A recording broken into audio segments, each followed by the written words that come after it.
Kabanata 1161. Dev R. Peel, Vast Dao. Ang buong kontinente ng Moluo ay tumahimik. Buong araw si Wang Lin sa pagsasanay ng alchemy, at ang mga disipulo ng Origin Sect ay madalas makarinig ng mga pagsabog na nagmumula sa Southern Courtyard. Walang nang ahas na pumasok, at lahat sila ay nagpakita ng paggalang nang dumaan sila. Pinag-aralan ni Wang Lin ang recipe ng beast bone, at sa huli, siya ay may malungkot na ekspresyon. Nag-isip siya ng matagal. Hindi pinapansin ang tanong kung totoo ba ang mga epekto, ang mga halamang gamot lang na kailangan para gawin ito ay halos mga bagay na hindi pa niya narinig. Matapos hanapin ang mga talaan ng Origin Sect, nakakita si Wang Lin ng ilang mga pahiwatig. Tatlo sa mga halamang gamot, Star Transformation Wood, Dragon Star Grass, at Annihilation Flower, ay umiral na 10,000 taon na ang nakalilipas. Kahit noon sila ay napakabihirang, at sila ay karaniwang wala na sa kasalukuyan. Gayunpaman, mayroong ilang mga pahiwatig sa mga talaan ng Origin Sect. Tila sa kanilang rank 8 main sect, mayroon pa ring maliit na piraso ng Star Transformation Wood. Ang pinakamahalaga, ang Nirvana Void Peel na ito ay nangangailangan ng mga kaluluwa ng siyam na ranggo 13 na hayop. Sa pamamagitan lamang ng pagsasanib ng kanilang mga kaluluwa ay may sigawa ang pagpipino ng tableta. Kung ito nga, hindi ito magiging issue, ngunit napakababa ng rate ng tagumpay.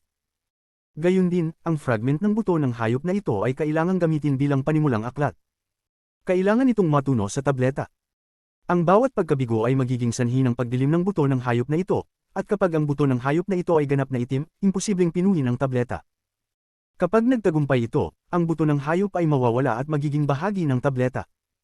Nakatingin sa beast bone sa kanyang kamay, bagamat hindi ito itim, ito ay napakadilim na. Marahil ay hindi ito magagamit ng higit sa ilang beses. Maliwanag na ang buto ng hayop na ito ay ilang beses nang napinaw ng iba, ngunit lahat sila ay nabigo. Kung hindi, ang buto ng hayop na ito ay mawawala. Sa halip na sabihin na ang mga halamang gamot o mga kaluluwa ng hayop ay bihira, ang buto ng hayop na ito ang kakaiba. Hindi ko lang alam kung saang hayop kabilang ang buto na ito. Gayunpaman, kahit na may 1% lang na posibilidad na totoo ang epekto ng tabletang ito, kailangan kong subukan ito. Hinawakan ni Wang Lin ang buto ng hayop at maingat na pinag-aralan ito saglit bago nag-isip ng kaunti at itinago ito. Isa pang bagay ang lumitaw sa kanyang kamay. Ito ay ang jade na kasama ng beast bone. Matapos suriin ito ng kanyang banal na kahulugan, naging kakaiba ang kanyang ekspresyon. Binuksan muli ni Wang Lin ang kanyang storage space at kinuha ang pinagmulang kaluluwa ng poisonous old woman. Ang kanyang mga mata ay kalmado habang ang kanyang daliri ay nakaturo sa kanyang pinagmulang kaluluwa ng ilang beses. Sa tuwing makikipag-ugnay ang kanyang daliri, ang kanyang pinagmulang kaluluwa ay manginig at hihina. Ilang sandali pa, inilagay ni Wang Lin ang kanyang kanang kamay sa ulo ng kanyang pinagmulang kaluluwa at ang kanyang banal na sentido ay kumalat. Direkta niyang ginamit ang soul search sa kanya. Ang mga alaala ay pumasok sa isip ni Wang Lin, kabilang ang paraan ng paglilinang ng 5 lason at mga bagay na nakatagpo ng taong ito. Sa wakas, natagpuan ni Wang Lin ang memorya tungkol sa recipe ng tableta at jade. Unti-unting lumipas ang oras. Nang sumapit ang gabi, itinaas ni Wang Lin ang kanyang kanang kamay. Inilayo niya ang nanghihina ngunit hindi pa patay na pinagmulang kaluluwa. Pagkatapos ay tumingin siya sa jade at nagsimulang mag-isip. Nalaman ni Wang Lin ang tungkol sa bagay na nangyari sa Heaven Breaking Sect 18,000 taon na ang nakalilipas at naunawaan din niya ang papel ng jade na ito. Walang anumang spells o cultivation method sa loob. Isa lang itong piraso ng identification token. Ito ang marka ng punong disipulo ng Heaven Breaking Sect mula 18,000 taon na ang nakalilipas. Ang taong ito ay pinangalan ng Simamo. Kung walang aksidente, siya sana ang naging susunod na Sect Master ng Heaven Breaking Sect 18,000 taon na ang nakalilipas.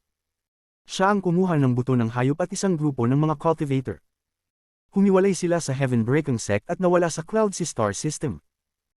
18,000 taon na ang nakalilipas, ang Heaven Breaking Sect na pumasok sa rank 9 na rehiyon ay may napakakomplikadong damdamin sa kanilang sariling mga miyembro na umalis. Nang maglaon, nalaman nilang ang grupong ito ay dumanas ng matinding casualty at tuluyang nawala. Ang Sect Master noong panahong iyon, na guro ni Simamo, ay nagpadala ng utos na tumagal ng 10,000 taon. Sa hinaharap, ang sinumang bumalik na may dalang token ni Simamo ay papayagang makapasok sa Heaven Breaking Sect at maging disipulo ng Sect Master ng henerasyong iyon. Ang utos na ito ay kumalat sa Cloud Sea at napukaw ang atensyon ng maraming cultivator. Ang utos na ito ay nagpapataas ng interes ng mga nagnanais ng pagkakataong bumangon, at ang mga tao ay naghanap ng mga pahiwatig ng nawawalang miyembro ng Heaven Breaking Sect. Gayunpaman, sa paglipas ng panahon, wala ni isang natuklasan ang natagpuan, at sa gayon ang bagay na ito ay naayos. Hanggang sa ang 5 Poison Sect ay nakakuha ng ulat mula sa kanilang especially iya tungkol sa paggalaw at mga haka-haka ni Shi Luoxing. Sa orihinal, ang 5 Poison Sect ay walang pakialam dito. Pagkatapos ng lahat, ito ay masyadong mahaba at ang clue ay malamang na mali. Ilang tao lang ang ipinadala nila para mag-scout, at ang poisonous old woman ang pinuno. Walang nag-iisip na ito ay magiging totoo. Tahimik na tiningnan ni Wang Lin ang Jade, at pagkaraan ng mahabang panahon, itinago niya ito. Maaaring magkaroon ako ng mahusay na paggamit para dito sa hinaharap. Hindi na siya nag-aalala tungkol sa Jade o sa recipe ng tableta. Matapos kumalma, isinubsob niya ang sarili sa alchemy. Hindi lamang siya nag-ani ng malaking dami ng mga halamang gamot sa ligaw na kontinente, nakatipon din siya ng maraming kaluluwa ng hayop. Karamihan sa mga ito ay rank 5 beast, kaya ang mga ito ay napakaangkop para sa kasalukuyang antas ng cultivation ni Wang Lin. May mga beast souls pa sa loob ng bag niya. Sila ang mga kaluluwa ng mga espiritong hayop ng mga miyembro ng Clear Flower Sect. Pinatay sila ng pilak na babaeng bangkay at pagkatapos ay tinipon. Katulad nito, mayroon din siyang espiritong ahas, na siyang espiritu ng hayop sa buhay ng poisonous old woman. Naabot na nito ang tuktok ng rank 6. Bukod sa mga ito, ang pinakamataas na ranggo na beast soul na mayroon siya ay ang rank 8 beast na agad niyang pinatay. Napakahalaga ng kaluluwang ito, kaya ayaw ni Wang Lin na sirain ito. Pumasok siya sa templo ng Daoist at kinuha ang tabletang iyon.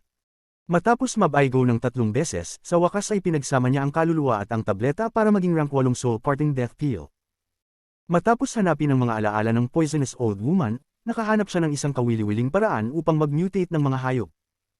Ang paraan ng pagdadalisay ng kaluluwa ng hayop na ito ay naimbento ng isang henyo ng 5 Poison Sect na pinangalanang Ren Auxin. Gumamit ito ng forma sayon bilang hola upang hawakan ang mga kaluluwa ng hayop. Pagkatapos ay gumamit ka ng lason upang sila ay lamunin ng isa't isa at pasiglahin ng isang mutation upang lumikha ng isang mas malakas na kaluluwa. Gayunpaman, mayroong malaking disbentaha sa pamamaraang ito, na ang mutated na kaluluwa ng hayop ay hindi maaaring lamunin ng mga normal na kaluluwa ng hayop. Maaari lamang nilang lamunin ng iba pang mga mutated na kaluluwa ng hayop. Ang resultang ito ay isang malaking dagok sa 5 Poison Sect.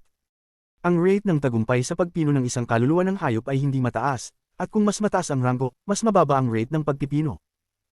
Ang isang rank 9 na beast soul ay mangangailangan ng malaking halaga ng rank 8 beast soul upang lamunin ng isa't isa, at ang isang solong mutated rank 8 na beast soul ay nangangailangan ng malaking halaga ng rank 7 na beast soul.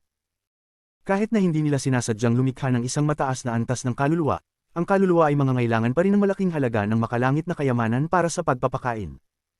Bagamat maaari itong gamitin para sa alchemy, mayroon pa ring pagkakataon na mabaigo, at bawat kabiguan ay lubos itong magpapahina. Alam na alam ni Wang Lin ang puntong ito. Ang unang tableta na sinubukan niyang gawin ay nabigo ng higit sa 10 beses. Bagamat nagtagumpay siya, ang isang malaking bahagi ng kaluluwa ng hayop ay nawala at ang epekto ng tableta ay bumaba ng malaki. Kahit na ang 5 Poison Sect ay kailangang sumuko. Hindi na kayanin ng kanilang sekta ang ganitong uri ng pagkonsumo. Kahit na ang rank 7 at 8 sects ay mahihirapang gawin ito. Kahit na kaya nila, hindi talaga nila kailangang pinuhin ng isang hayop na kaluluwa gamit ang kanilang lakas. Ito ay magiging mas madali upang pumunta lamang at mahuli ang isa ng direkta. Matapos makita ang pamamaraang ito, lihim na kinalkula ito ni Wang Lin, at nabigla pa siya sa halaga nito. Gayunpaman, pagkatapos ng maingat na pag-iisip ng kaunti, sinadya niyang subukan ito. Natutunan niya ang paraan ng lason mula sa mga alaala ng poisonous old woman at halos hindi niya napino ang ilang bahagi. Hindi pinili ni Wang Lin ang origin sect para subukan ito ngunit nakakita ng kuwebo sa loob ng bundok sa isang lugar sa kontinente. Ibinaba niya ang isang malaking bilang ng mga paghihigpit bago ilagay ang ilang rank 5 na kaluluwa ng hayop sa loob at ibuhos ang lason. Matapos mag-obserba ng ilang araw upang matiyak na nilalamon nila ang isa't isa, nagdagdag siya ng higit pang mga paghihigpit at bumalik sa origin sect. Pagkatapos mag-cultivate ng ilang araw, inilabas ni Wang Lin ang mga pills na pininom niya, kasama ang rank 8 at sinimulang lunukan ang mga ito. Ang una niyang ininom ay isang rank 5 pill.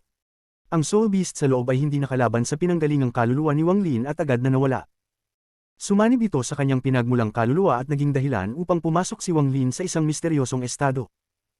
Habang patuloy na nilalamon ni Wang Lin ang rank 5 na mga table tasks, malabo niyang nakita ang isang bagay sa mahiwagang kalagayang iyon. Nakita niya ang mga hayop mula sa kanilang kapanganakan na sumasamba sa mundo at sumisipsip ng pinagmulang enerhiya habang nauunawaan nila ang batas. Ang mga beast soul sa loob ng rank 5 na table task ay hindi gaanong ginamit para kay Wang Lin. Iniinom lamang niya ang mga tabletang ito upang maging pamilyar sa pakiramdam ng paghiram ng mga kaluluwa ng hayop upang maunawaan ang kalangitan. Pagkatapos uminom ng rank 5 na table task, lumunok si Wang Lin ng rank 6 na tableta. Ang kaluluwa ng hayop sa loob ay katumbas ng isang maagang yugtong ng Nirvana Scryer Cultivator, at agad itong naging sanhi ng pag-activate ng domain ni Wang Lin. Para siyang nag-transform sa halimaw at unti-unting nauunawaan ang kalangitan sa hindi mabilang na mga taon. Ang mga eksenang ito ay parang tunay at hindi totoo. Si Wang Lin ay nalubog sa loob habang hinahanap niya ang komplikadong pag-unawa para sa kanyang sariling Dao. Hinahanap niya ang pagkakaroon ng totoo at mali. Pagkaraan ng hindi kilalang tagal ng panahon, nang ang rank 8 pil na lang ang natitira, nagising siya mula sa kanyang kakaibang estado. Tumingin siya sa harapan at bamulong. Para kumpirmahin ang Dao ng isang tao bilang isang tao ay direkta. Ang pagkumpirma ng Dao ng isang tao mula sa iba't ibang mga anggulo ay hindi direkta.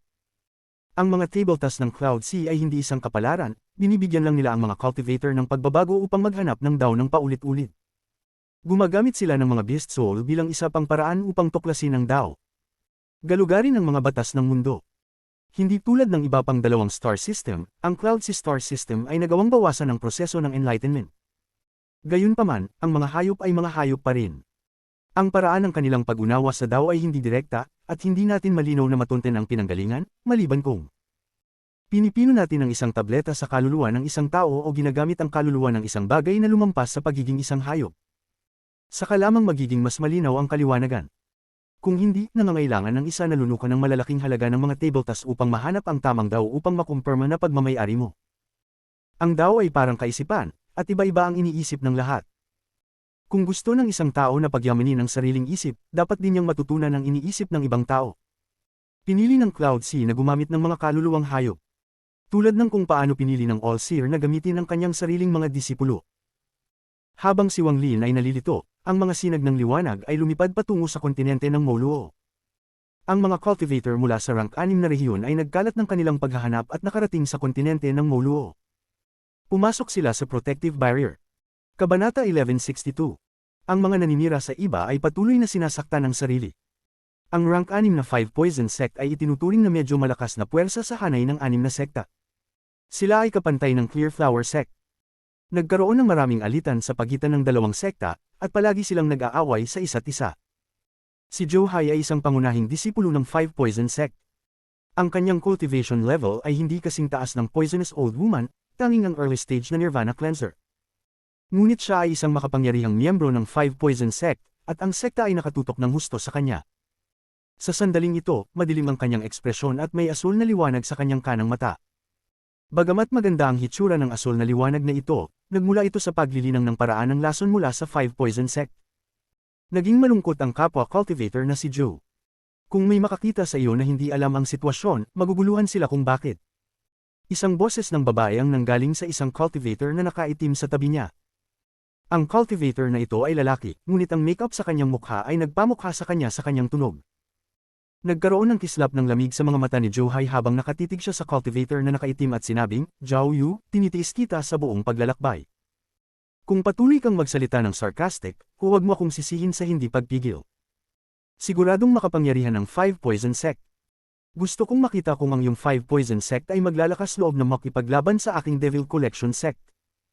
Ang cultivator na nakaitim ay ngumiti, ngunit ang ngiting ito ay napakalamig. Ang asul na liwanag mula sa kanang mata ni Zhou Hai ay tumindi, ngunit sa sandaling ito, isang malamig na singhot ang nagmumula sa tabi nilang dalawa. Tama na.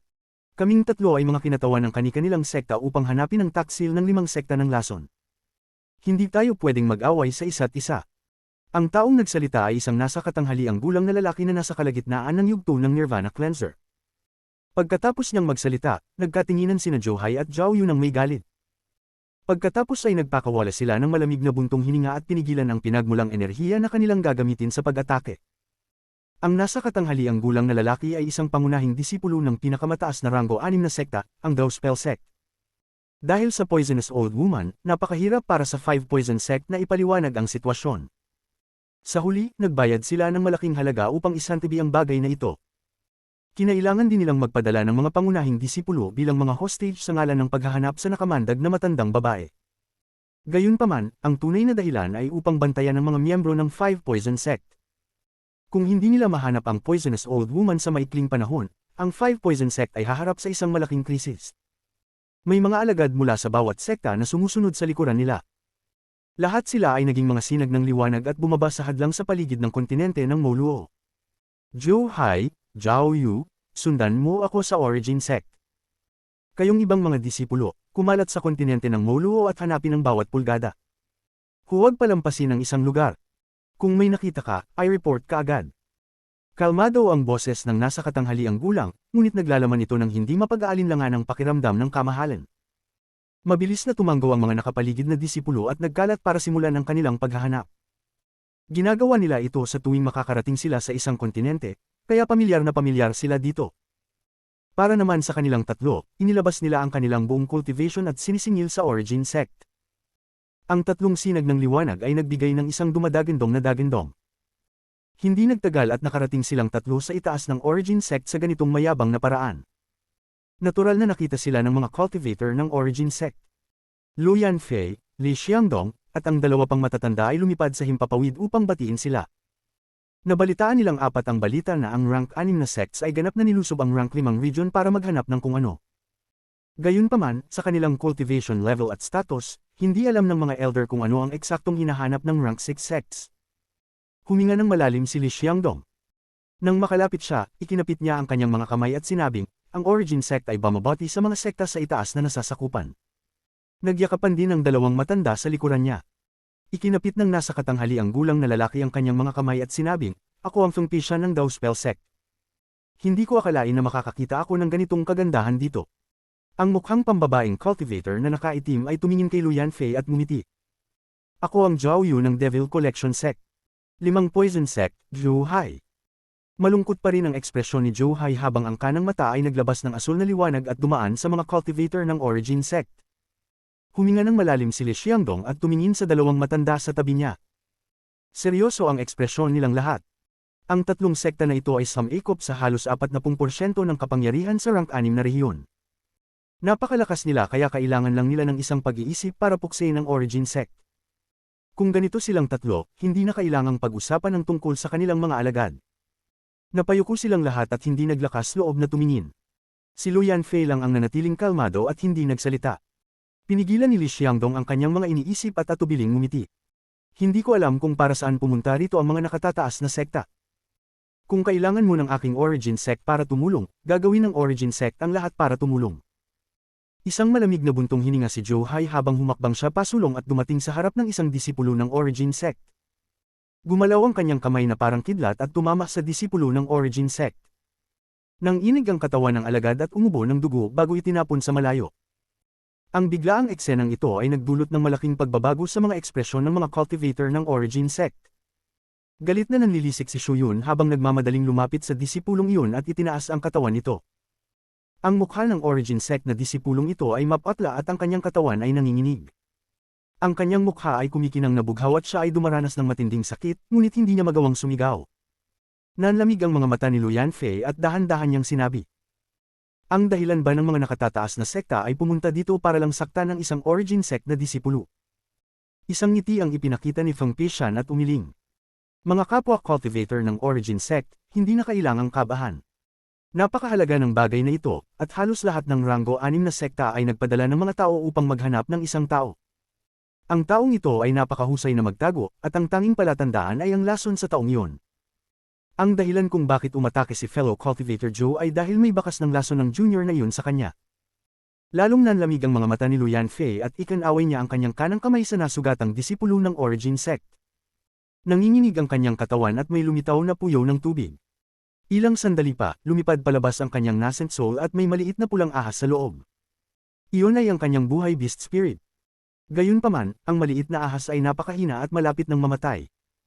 Maging ang nagmula na kaluluwa ng disipulo ng sekta ay halos malinaw. Malungkot pa rin ang ekspresyon ni Zhou Hai. Matapos tingnan ng namumuong kaluluwa, hindi na niya ito inabala. Ang kanyang mga mata ay muling nagningning ng asol at tumingin siya sa natitirang mga disipulo ng Origin Sect. Ilang sandali pa, humakbang siya at dumiretso kay Shu Yun na nakahawak sa disipulong iyon. Nagbago ang ekspresyon ni Shu Yun. Imposibleng lumaban ng isang taong may antas ng kanyang cultivation. Sa sandaling ito, lumitaw ang hangarin sa pagpatay sa mga mata ni Lu Yanfei at umabant siya. Nagsilang kanang kamay niya at kumaway siya. Isang bagzo ng hangin ang damaloy patungo sa Zhou Hai. Ngumisi si Zhou Hai at ang kanang mata ay kumislap ng aswol. Lumitaw ang 7 asul na marka sa paligid niya. Tuluyan niyang hindi pinansin ang hangin at walang pag-aalinlangan na naglakad pasulong. Isang dumadagandong na dagandong ang umalingaw habang ang hangin ay bumagsak nang ito ay malapit sa Zhou-hai. Hindi man lang siya nito nagawang pigilan. Sa isang iglap, nakatayo si Zhou-hai sa harap ni Shu Yun. Ang layunin ng pagpatay kay Lu Yanfei ay naging mas malakas. Si Shu Yun ay kanyang disipulo, at hindi siya pumapayag na tumayo ng walang magawa habang pinapanood ang isang taong seryosong nasaktan siya. Hindi na siya nakatiis at aatake na sana siya. Maging si Li Xiangdong at ang dalawa pang matatanda ay malungkot. Pagkatapos ng lahat, si Shu Yun ay hindi katulad ng ordinaryong disipulo noon, siya ay isang pangunahing disipulo ng Origin Sect. Sa sandaling ito, ang mga mata ni Feng Peishai ng Dao Spell Sect ay kumikinang ng maliwanag at siya ay sumigaw. Kung ang mga tao ng Origin Sect ay patuloy na nakikialam sa aking paghahanap, kailangan mong pasanin ang mga kahihinatnan. Ang sigaw na ito ay nakakabasag ng lupa at parang dumadagandong na dagandong. Parang naglalaman ng boses niya ng batas ng mundo at isang mahiwagang spell. Maging ang lupa ay bahagyang ng inig at ang mga ulap ay napaatras. Habang siya ay sumisigaw, ang mga disipulo ng Origin Sect ay lahat ay nanginginig at umaagos ang dugo mula sa kanilang mga orifice. Maging sina Lu Yanfei, Li Xiangdong, at ang dalawa pang elder ay hindi napigil ang manginig at napuno ng pagkabigla. Salita ng batas. Napabuntong hininga si Li Xiangdong. Nagpakita si Zhou Yun ng hitsura ng paghamak habang tinitingnan niya ang Origin Sect. Nawala ang kanyang tingin bago siya kumunat ang noo habang nakatingin sa southern courtyard ng Origin Sect. Sa sandaling ito, tinitigan ni Zhou-hai ang maputlang si Shu Yun at malungkot na sinabi, "Bata, mayroon kang amoy ng fish poison grass sa iyo." Ang damong ito ay tumutubo lamang sa pugad ng isang rank 6 na pinakamahusay at walang ibang lugar. Imposibleng makuha ito ng mga taga-Origin Sect, pero sariwa pa rin ang amoy. Saan mo nakuha? Mapatla ang mukha ni Shu Yun. Ang asul na tingin ni Zhou-hai ay nagbigay ng malakas na presyon na nagpang-inig sa isip ni Shu Yun. Kinagat niya ang ibabang labi at tumingin sa guro sa hindi kalayuan. Nagpakita si Zhou-hai ng malungkot na ngiti at lumingon kay Lu Yanfei. Kasamang Cultivator Lu, gusto kong makinig sa iyong paliwanag. Kalmadong sinabi ni Lu Yanfei, kami bilang mga nakababatang henerasyon ay hindi sapat na makapangyarihan upang makuha ang halamang ito mula sa isang rank 6 na pugad ng hayop. Gayunpaman, hindi ito nangangahulugan na hindi magagawa ng nakatatanda ng sekta. Ang fish poison grass ay nakuha ng aking Grand Uncle Master. Grand Uncle Master. Nagningning ang mga mata ni Zhou-hai at nagpakita ng bahagyang pang-aalipusta habang lumalawak ang kanyang banal na sentido. Ibinaba niya ang kanyang ulo at tumingin sa southern courtyard ng Origin Sect. Dumiretso siya sa southern courtyard. Siya ay napakabilis at sarado sa southern courtyard na siyang ipinagbabawal na lugar ng Origin Sect. Pagpasok niya ay agad na nanginig ang kanyang katawan at napuno ng gulat ang kanyang mga mata. Ang southern courtyard ay parang ibang mundo sa labas. Nakaramdam siya ng aura na nagpang-inig sa kanyang isipan mula sa napaka-ordinaryong patio na ito. Para bang isang makapangyarihang hayop ang nakatira sa loob ng patio na ito. Ang aura lang na binigay nito ay sapat na para palamigin ang lahat ng dugo ni Zhou-hai. Ang mga nananakit sa iba ay patuloy na sinasaktan ng kanilang sarili. Isang malamig at madilim na boses na walang anumang emosyon ang umihip na parang hangin. Nang pumasok ang boses sa tainga ni Zhou-hai, ang kanyang ekspresyon ay lubos na nagbago at agad na namutla. Isang malakas na pakiramdam ng panganib ang bumalot sa kanyang katawan at hindi siya nagdalawang isip na umatras. Gusto niyang makatakas sa nakakatakot na southern court na ito. Gayunpaman, sa sandaling ito, naramdaman ni Zhou-hai ang isang hindi mailarawang puwersa na tumama sa kanyang dibdib na parang isang bundok na bumasag sa kanya. Si Zhou-hai ay umubo ng dugo habang siya ay itinapon pabalik.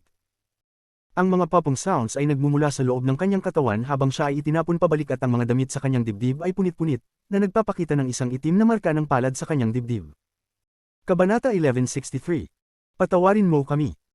Ang mga damit sa kanyang dibdib ay punit-punit at may halong ambon ng dugo, na lumikha ng isang nakagugulat na kaibahan sa itim na palm print. Ang katawan ni Zhou-hai ay itinapon mula sa southern courtyard, at ang mga hibla ng sigla ay lumalabas sa madilim na palm print. Ilang saglit lang ay lumiit ang kanyang katawan hanggang sa ito ay parang kalansay. Ang sigla na lumitaw ay tila ginalaw ng isang kapangyarihan at pumasok sa nasugatan na disipulo ng Origin Sect. Nanginginig ang kanyang katawan nang mawala ang asul na ilaw at bumalik siya sa normal. Bumagsak ang katawan ni Zhou-hai sa lupa at namumula ang mukha. Patuloy na nanginginig ang kanyang katawan at napuno ng takot ang kanyang mga mata. Ang paligid ay ganap na tahimik, nakakatakot na katahimikan. Napabuntong hininga si Zhao Yun ng Devil Collection Sect at napuno ng gulat ang kanyang mga mata. Tinitigan niya ang southern courtyard at umatras ng ilang dosenang talampakan. Hindi niya inaasahan na ganoon kalakas ang Grand Uncle Master ng Origin Sect. Iniisip ang kanyang walang kabuluhang mga salita kung saan tinukso niya si Luyan Fei, naramdaman niyang nanginginig ang kanyang anit. Hindi naman sa pinagnanasaan niya si Luyan Fei, sadyang ganito ang pagkatao niya.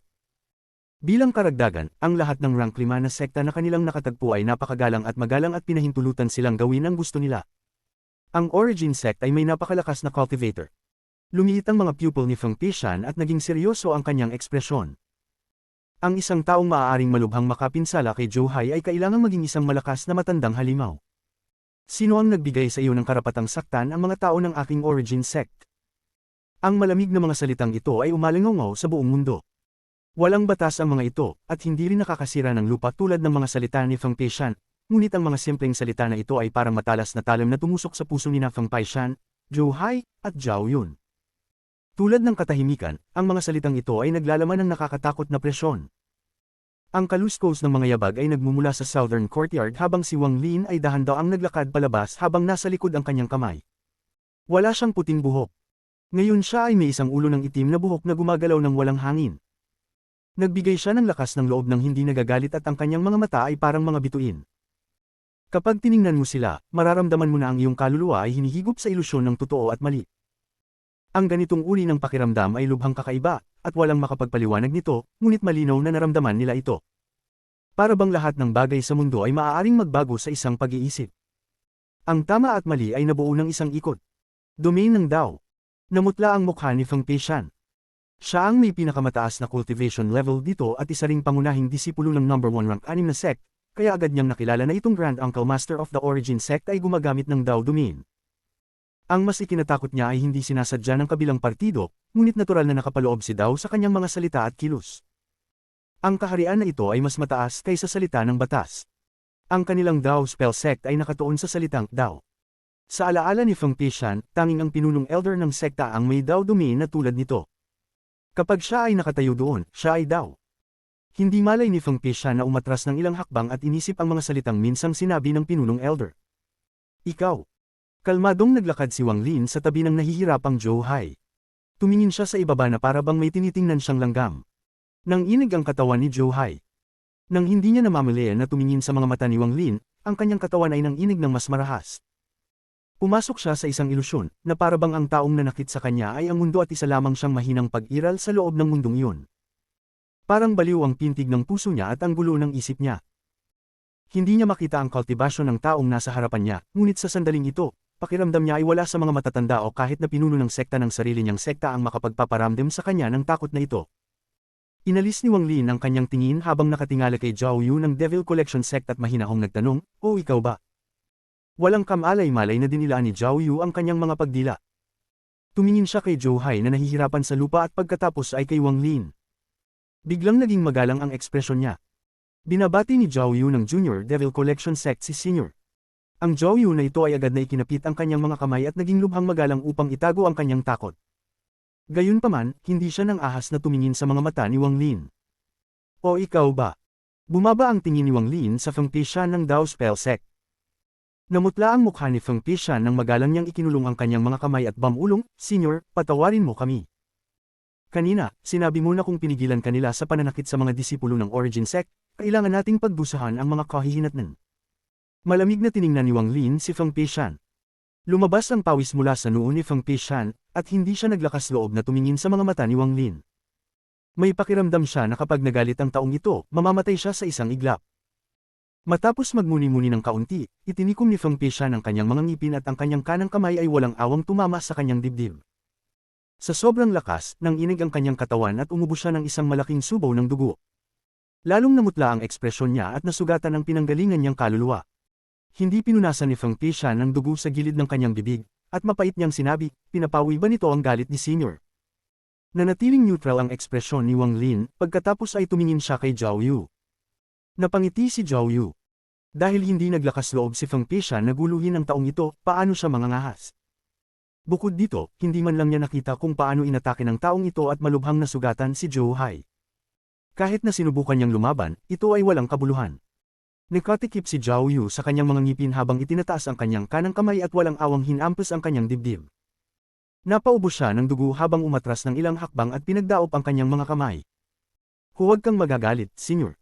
Ang eksenang ito ay nagpasigla sa lahat ng mga disipulo ng Origin Sect. Lahat sila ay tumingin kay Wang Lin ng may paggalang. Si Li Xiangdong at ang kumpanya ay pareho. Kalmadong sinabi ni Wang Lin, maaari kayong lahat na maghanap. Hindi na kailangan. Mabilis na nagsalita si Feng Pishan, ngunit bago pa siya makatapos, pinutol siya ni Wang Lin. Pagkatapos mong maghanap, mabilis na umalis sa kontinente ng Moulu. Sa pag-order mo, napangiti si Feng Pishan. Alam niya na ang kanilang mga aksyon ay nagalit na sa Grand Uncle Master ng Origin Sect. Ang dahilan kung bakit hindi niya pinatay ang mga ito ay dahil nag-aalala siya sa mga sekta na kanilang pinanggalingan. Kung nalaman ni teacher na nasaktan natin ang isang matandang halimaw na may dumi ng Dao, mahirap iwasan ang parusa. Kahit na ang guro ay hindi madaling masaktan ng isang napakalakas na cultivator. Hindi pa banggitin ng malubhang pinsala sa Zhou Hai sa pamamagitan ng pag-wave ng kanyang kamay, kung gusto niyang patayin si Zhou Hai ay patay na. Napabuntong hininga si Feng Pishan, naalala ang sinabi ng kanyang guro bago siya umalis. Minsan ay sinabi ng kanyang guro na maraming tao sa itaas niya at maraming matandang halimaw ang nagtatago doon. Kailangang mayroong ilan na naninirahan sa ranggo na 5 sekta. Marami sa mga rank 5 na sektang ito ay may mga mana sa loob ng maraming taon, at maaaring may ilan na umalis ng maaga ngunit may kapangyarihang makalangit. Bagamat hindi sikat ang mga taong ito, kung makatagpo sila, kailangan nilang mag-ingat. Ito ang dahilan kung bakit kailangan nilang magpaliwanag ng magalang at huwag saktan ng mga ito kung makatagpo sila ng isang matandang halimaw sa panahon ng paghahanap na ito. Magalang na umalis si Feng Pishan, ngunit pagkatapos mag-isip-isip, maingat pa rin niyang hinanap ang kontinente ng Mouluo. Matapos ang walang mahanap, lahat ng mga disipulo ay nagtipon at umalis kasama niya na tumutulong sa pagsuporta kay Zhou Hai. Hanggang sa umalis sila sa barrier ay nakahinga ng maluwag sina Feng Pishan at Zhao Yu. Para naman kay Zhou Hai, nakalunok siya ng ilang mga tabletas at gumaling ng sapat upang lumipad. Namumutla pa rin ang ekspresyon niya at bakas sa mga mata niya ang takot. Sinabi ni Feng Pishan, ka-cultivator Zhou, mangyaring subukang ilarawan ng detalyado kung paano sumalakay ang nakatatanda na yun pagkatapos mong makapasok sa katimugang patio. Nakaramdam pa rin ng takot si Zhou Hai sa kanyang puso. Pagkatapos ng tahimik na pagmumuni-muni, sinabi niya, ang paglilinang ng senior na iyon ay kahit sa kalagitnaan ng Nirvana Shatterer o mas mataas. Hindi ko siya nakitang umatake. Sa sandaling pumasok ako sa Southern Court, naramdaman ko ang isang hindi maisip na pinagmula ng enerhiya na natipon sa isang palad, at dama po ito sa aking dibdib. Pagkasabi nun ay tumingin siya sa dibdib niya. Itim pa rin ang palm print. Biglang nagtanong si Zhao Yu, ito ba ay isang pag-atake ng lason? Umiling si Zhou Hai at sinabing, ang senior na iyon ay walang anumang senyales ng paggamit ng lason para atakehin, kaya hindi maaaring ang poisonous old woman na iyon. Isa pa, wala siyang ganitong klaseng lakas. Palihim ko ring pinagmamasdan ng mga miyembro ng Origin Sect. Ang kanilang paggalang at pakiramdam ng kaluwalhatian ay hindi huwad. Ang taong iyon ay talagang kanilang Grand Uncle Master. Totoo iyon. Tumango si Feng Pangshan at sinabing kung ang taong iyon ay tunay na kamag-anak ng nakakalaso na matandang babae o alam ang tungkol sa bagay na may jade, kung gayon ay hindi na lang siya kikilos at nanatiling nakatago. Madaling gawin ito sa kanyang paglilinang. Hindi niya sana sasaktan si Zhou Hai o pinagbabayad kami ni Zhao Yu. Tumango si Zhao Yu. Naisip niya ang nangyari at sinabing, masyadong makapangyarihan ng Grand Uncle Master ng Origin Sect na ito. Kahit nasa rank 6 na rehiyon, siya ay isang taong binibigyang pansin ng lahat. Buti na lang at may nasaktan lang siya at hindi siya pinatay. Kung hindi, habang nagsasalita siya, tumingin siya kay Zhou Hai. Tahimik na nagmuni-muni si Zhou Hai, at nanlamig ang kanyang puso dahil sa takot. Kanina, noong papunta tayo dito, nakita natin ang mga tao ng Purple Dao Sect na papunta dito. Tila patungo sila sa Origin Sect at tila may sama ng loob. Mukhang sisipain ni Lu Yunkong ang isang metal plate. Ngumiti si Zhao Yun at tila napakasaya sa kasawian ng ibang tao. Hindi simple ang taong iyon. Mukhang ayaw na ni Feng Pishan na pag-usapan ito at sinabing, kalimutan mo na. Dapat tayong tatlo ay maging mas maingat sa hinaharap. Punta tayo sa ibang kontinente. Kinuha ng tatlo ang mga alagad ng kanilang mga sekta at lumipad sa malayo. Hindi madali para sa isang tao na mahuli ang gusto ni Head Elder. Ang pinagmulan ng Lu Yunkong na ito ay tila napakahiwaga din. Sa loob ng sinag ng liwanag, umiling si Feng Pishan at tumigil sa pag-iisip tungkol dito. Umalis ang tingin ni Wang Lin mula sa abot tanaw. Nakapagdesisyon na siya nang umatake siya. Siya ay nagmamadaling bumalik sa ligaw na kontinente. Bagamat inilipat na niya ang sisi sa nangyari, nag-iwan pa rin siya ng ilang pahiwatig. Hindi niya nagawang i-clear ang mga pahiwatig na iyon at wala siyang oras upang i-clear ang mga iyon. Higit sa lahat, kapag sinubukan niyang i-clear ang mga ito, mas maraming mga pahiwatig na may iwan niya. Ang pinakamahalagang bagay ngayon ay itaas ang antas ng aking paglilinang sa lalong madaling panahon. Kapag nalaman ko, pupunta ako sa Wind Celestial Realm. Mula sa mga alaala ng Old Poisonous Woman at sa mga talaan ng Origin Sect, nalaman niya na bukas ang Wind Celestial Realm. Ang pasukan ay nasa hilagang bahagi ng rank 8 na rehiyon, ngunit halos walang nang ahas na makipagsapalaran ng napakalayo sa loob. Nagtipon lamang sila ng ilang mga kayamanan sa mga gilid. Ang Wind Celestial Realm ay ang aking alas para sa pagpatay kay True Senador. Ang lamig ay lumitaw sa mga mata ni Wang Lin. Ang dahilan kung bakit binigyan niya ng labis na pansin ang kasanayan sa mutation sa mga alaala ng matandang babae at nanganganib na subukan ito ay dahil kapag nagtagumpay ito, ang kanyang pagbabago sa Wind Celestial Realm ay magiging mas mataas. Naglagay si Wang Lin ng higit pang mga paghihigpit sa lugar kung saan niya ginagawa ang eksperimento. Maliban kung may dumating na masanay sa mga paghihigpit kaysa kay Wang Lin, imposibleng mahanap ang lugar.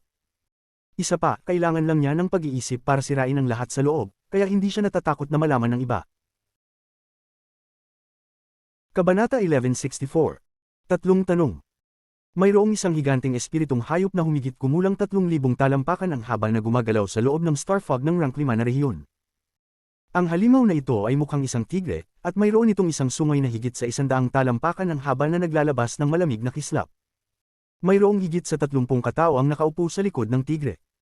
Lahat sila ay kalmado at naglilinang ng nakapikit. May mga lalaki at babae sa kanila, at nagbigay sila ng mga pagbabago sa kanilang paglilinang. May isang lalaking nakatayo sa tabi ng tigre na may sungay. Ang lalaking ito ay nasa katanghaliang gulang at nakasuot ng kulay ube na damit na gumagalaw ng walang hangin. Nasa likod niya ang mga kamay habang nakatingin sa Star Fog sa unahan. Walang nakakaalam kung ano ang iniisip niya. May isang matandang lalaki na magalang na nakatayo sa likod ng lalaking ito, kasama ang nasa katanghaliang gulang na ito habang pareho silang nakatingin sa unahan. Ang matanda ay mahinang nagsabi, "Sect Master, sa kasalukuyang bilis ng tigre, makakarating tayo sa kontinente ng Moluo sa isang araw pa." Ang mga taong ito ay ang mga nagkukultibo ng Purple Dao Sect. Karaniwan, hindi sila magtatagal bago makarating, ngunit dahil sa usapin ng Jade at Peel recipe na humantong sa pagsalakay sa rank 5 na rehiyon, kinailangan nilang iantala ang kanilang pagdating sa kontinente ng Moluo. Matapos harapin ang lahat at makipagtulungan sa rank 6 na sekta, sa wakas ay nagpadala ang Purple Dao Sect ng mga tao sa kontinente ng Moluo. Bumaba ang tingin ng medyo may edad na sa Star Fog sa unahan na parang nag-iisip.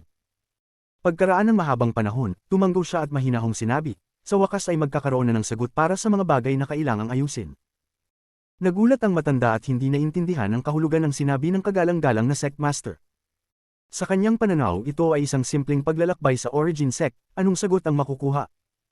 Sect Master, magsasalita na sana ang matanda, ngunit umiling ang nasa katanghaliang gulang na lalaki at sinabing, hindi mo naiintindihan. Ang kaguluhan ay babangon, ang Cloud Sea ay hindi na magiging kalmado. Tahimik na nagmumuni-muni ang matanda.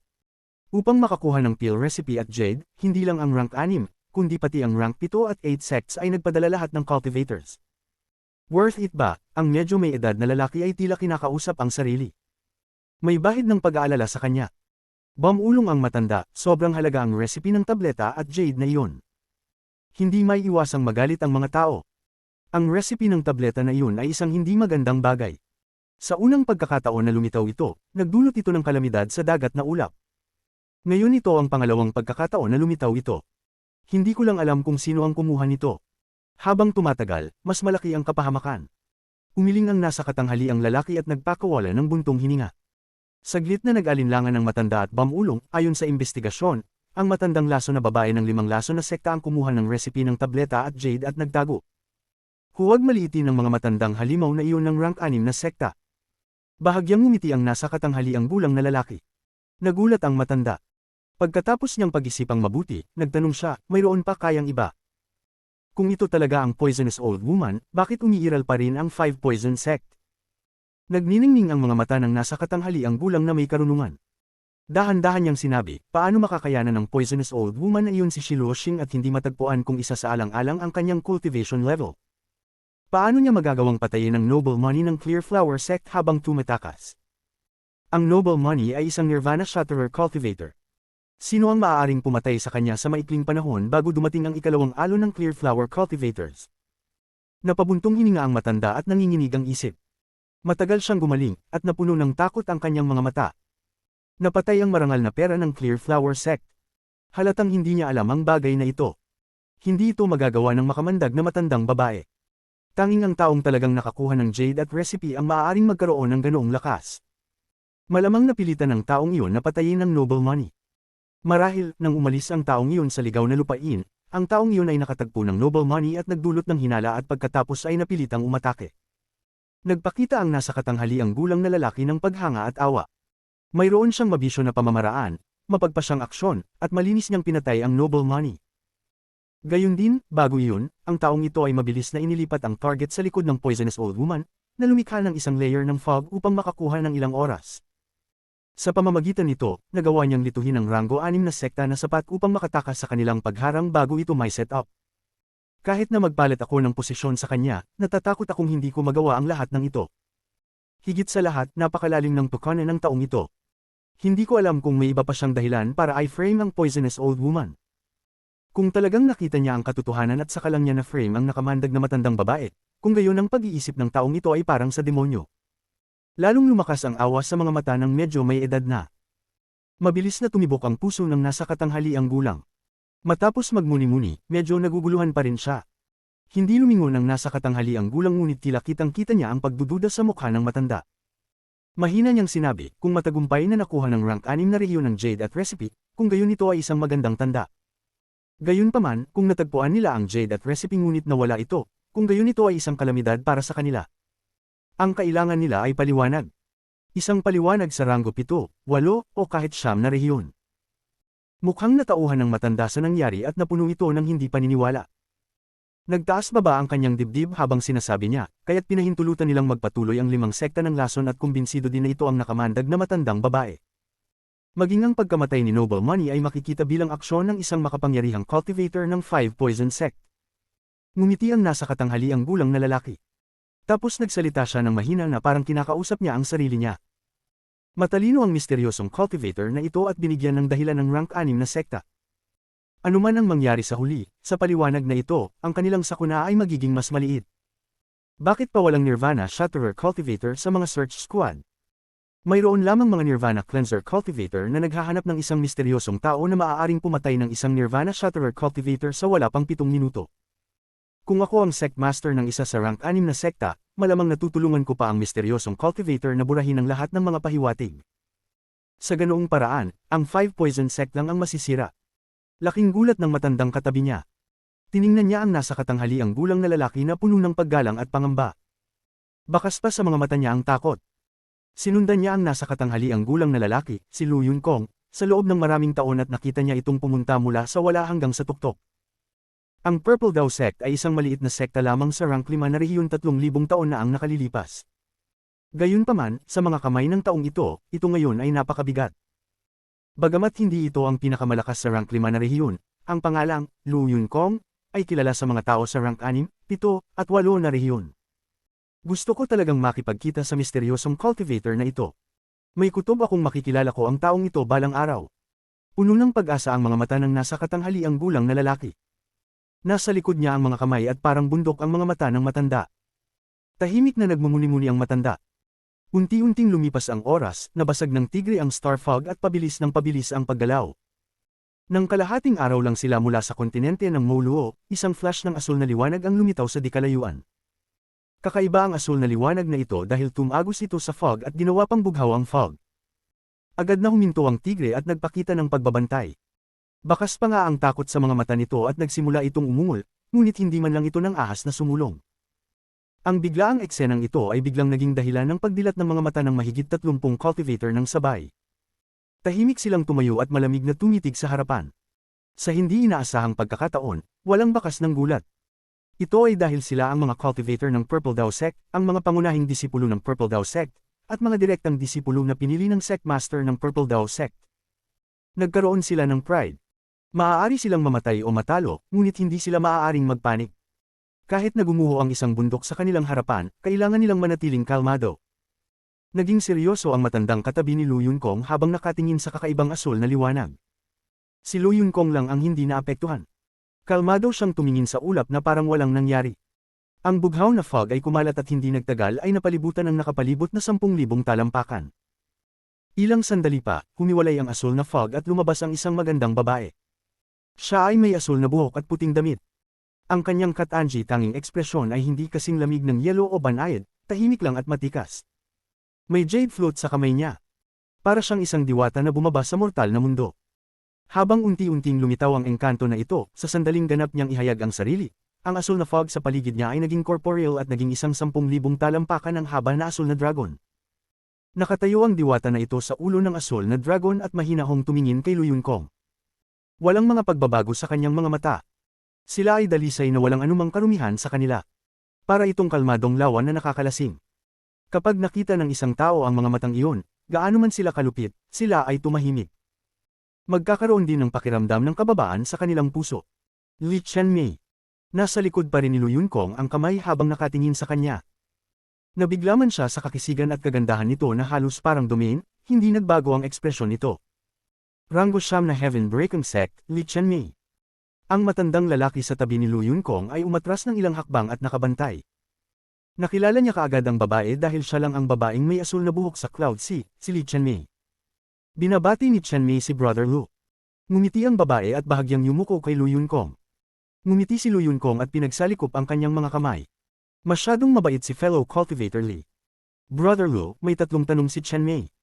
Sana malutas ni Brother Lu ang mga pagdududa ko. Marahan na ngumiti ang babae, at mas lalo itong naging payapa nang magsalita ito. Sa daan, marami siyang naitanong sa parehong mga tanong. Lahat ng sumagot ay kabilang sa mga piling tao, ngunit wala ni isa sa kanila ang nakapagbigay sa kanya ng mga sagot na gusto niya. Isa lang ang naitanong niya sa tatlong tanong dahil walang nakapagtanong sa kanya ng pangalawa, lalo na sa pangatlo. Magsalita ka. Tumango si Lu Yunкong. Malumanay na sinabi ng babae, ang unang tanong, ano ang langit? Tumingin si Lu Yunкong kay Li Qianmei. Pagkatapos magnilay-nilay, dahan-dahan niyang sinabi, ang langit ay isang hola. Bahagyang kumunat ang noo ng babae pero napakaakit. Ilang sandali pa ay nagningning ang kanyang mga mata at nakita niya ang isang ngiti na parang namumulaklak na liryo. Nakakatuwa ang sagot ni Brother Lu. Gustong malaman ni Qianmei kung bakit ang langit ay isang hola. Napangiti si Lu Yunкong. Ito na ba ang pangalawang tanong? Ginalaw ng babae ang kanyang asul na buhok at marahang sinabi, hindi, ito pa rin ang unang tanong.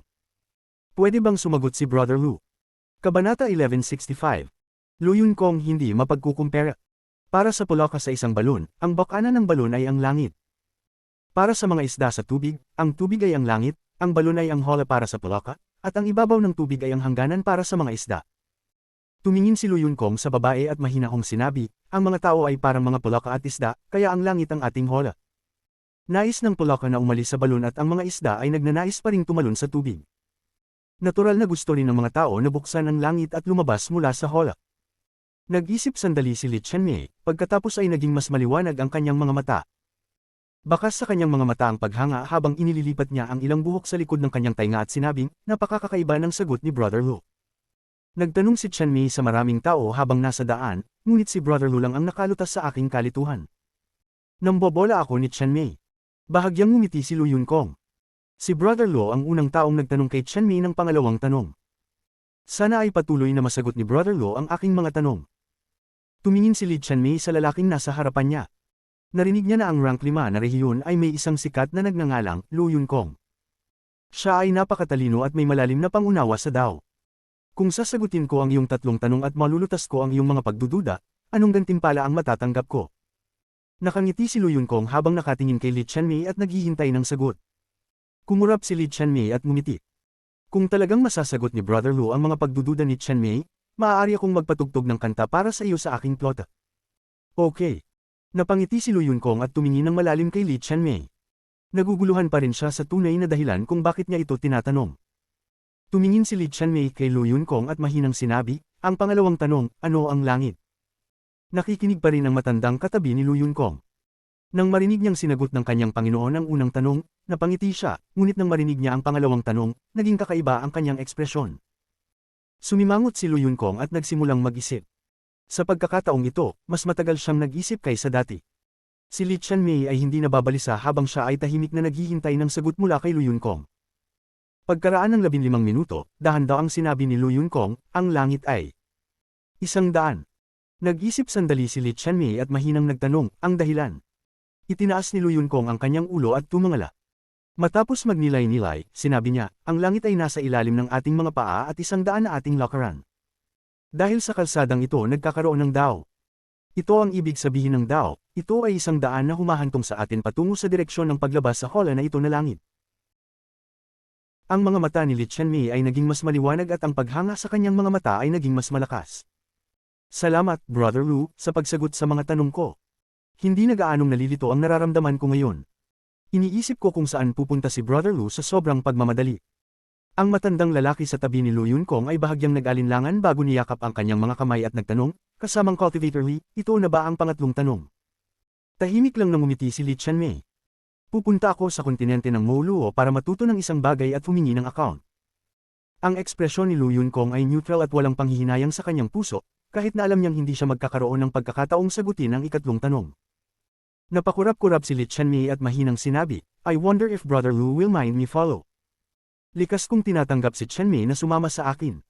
Ngumiti si Lu Yunkong at tumango. Sa daan. Si Lu Yunkong at Li Qianmei ay tahimik na nag-uusap sa isa't isa at nagpapalitan ng kanilang dao. Sobrang hinangaan nila ang isa't isa at marami silang natamo. Ilang hakbang pa ang layo ng matanda. Paminsan-minsan ay nahuhulog ang kanyang tingin kina Lu Yunkong at Li Qianmei. May kakaiba sa kanyang mga mata, ngunit may bahid din ng saya. Pagkatapos mamatay ng asawa ng sect master, hindi na siya nagkaroon ng ibang Dao partner. Bagamat ang Li Qianmei na ito mula sa rank Siyam na sekta ay kakakilala pa lang ng sect master, mukhang maayos ang pakikitungo nito sa kanya. Kung silang dalawa ay makakabuo ng isang mag-asawang Dao, sa karunungan ng sect master, ang kanyang kinabukasan ay walang limitasyon. Kung gayon ang aking Purple Dao sect ay magagawang niyanig ang Cloud Sea. Pagkatapos umalis ni Li Qianmei sa Heaven Breaking sect, halos hindi na siya nakakausap ng ganito. Walang ibang kwalipikadong makipag-usap sa kanya maliban kay Lu Yunkong. No wonder kahit si teacher ay pinuri ang taong ito bilang number 1 cultivator sa rank 5 region. Kahit na ang God sect ay binibigyang pansin siya. Siya ay talagang bihira at kakaibang tao. Napakabihirang para sa isang kaedad niya na magkaroon ng ganoon kalalim na pangunawa sa Dao. Kahit na mas mataas ang aking cultivation level, mas mababa ako sa kanyang pagsasaalang-alang. Sa kasamaang palad. Kahit na ang isang taong tulad nito ay napigilan pa rin ng pangalawang tanong. Napabuntong hininga si Li Qianmei sa kanyang puso. Kung gusto ni Qianmei na mahanap ang mahiwagang cultivator na may jade, ito ay magiging isang mahirap na bagay. Lumipas ang oras habang nag-uusap ang dalawa, at unti-unti nilang narating ang paksa ng jade at misteryosong recipe. Hindi itinago ni Lu Yunkong ang kanyang iniisip at hindi na kailangang itago ang mga iyon, kaya sinabi niya sa kanya ang kanyang haka-haka. Kung ang misteryosong cultivator na ito ay may napakaplanong pag-iisip, kung gayon hindi talaga siya magiging mahirap na hanapin. Matapos marinig ni Li Qianmei ang haka-haka ni Lu Yunkong, nagkaroon siya ng pahiwatig ng interes sa misteryosong cultivator na ito. Kumilos ng desidido, isip na parang demonyo, at walang awas sa pagpatay.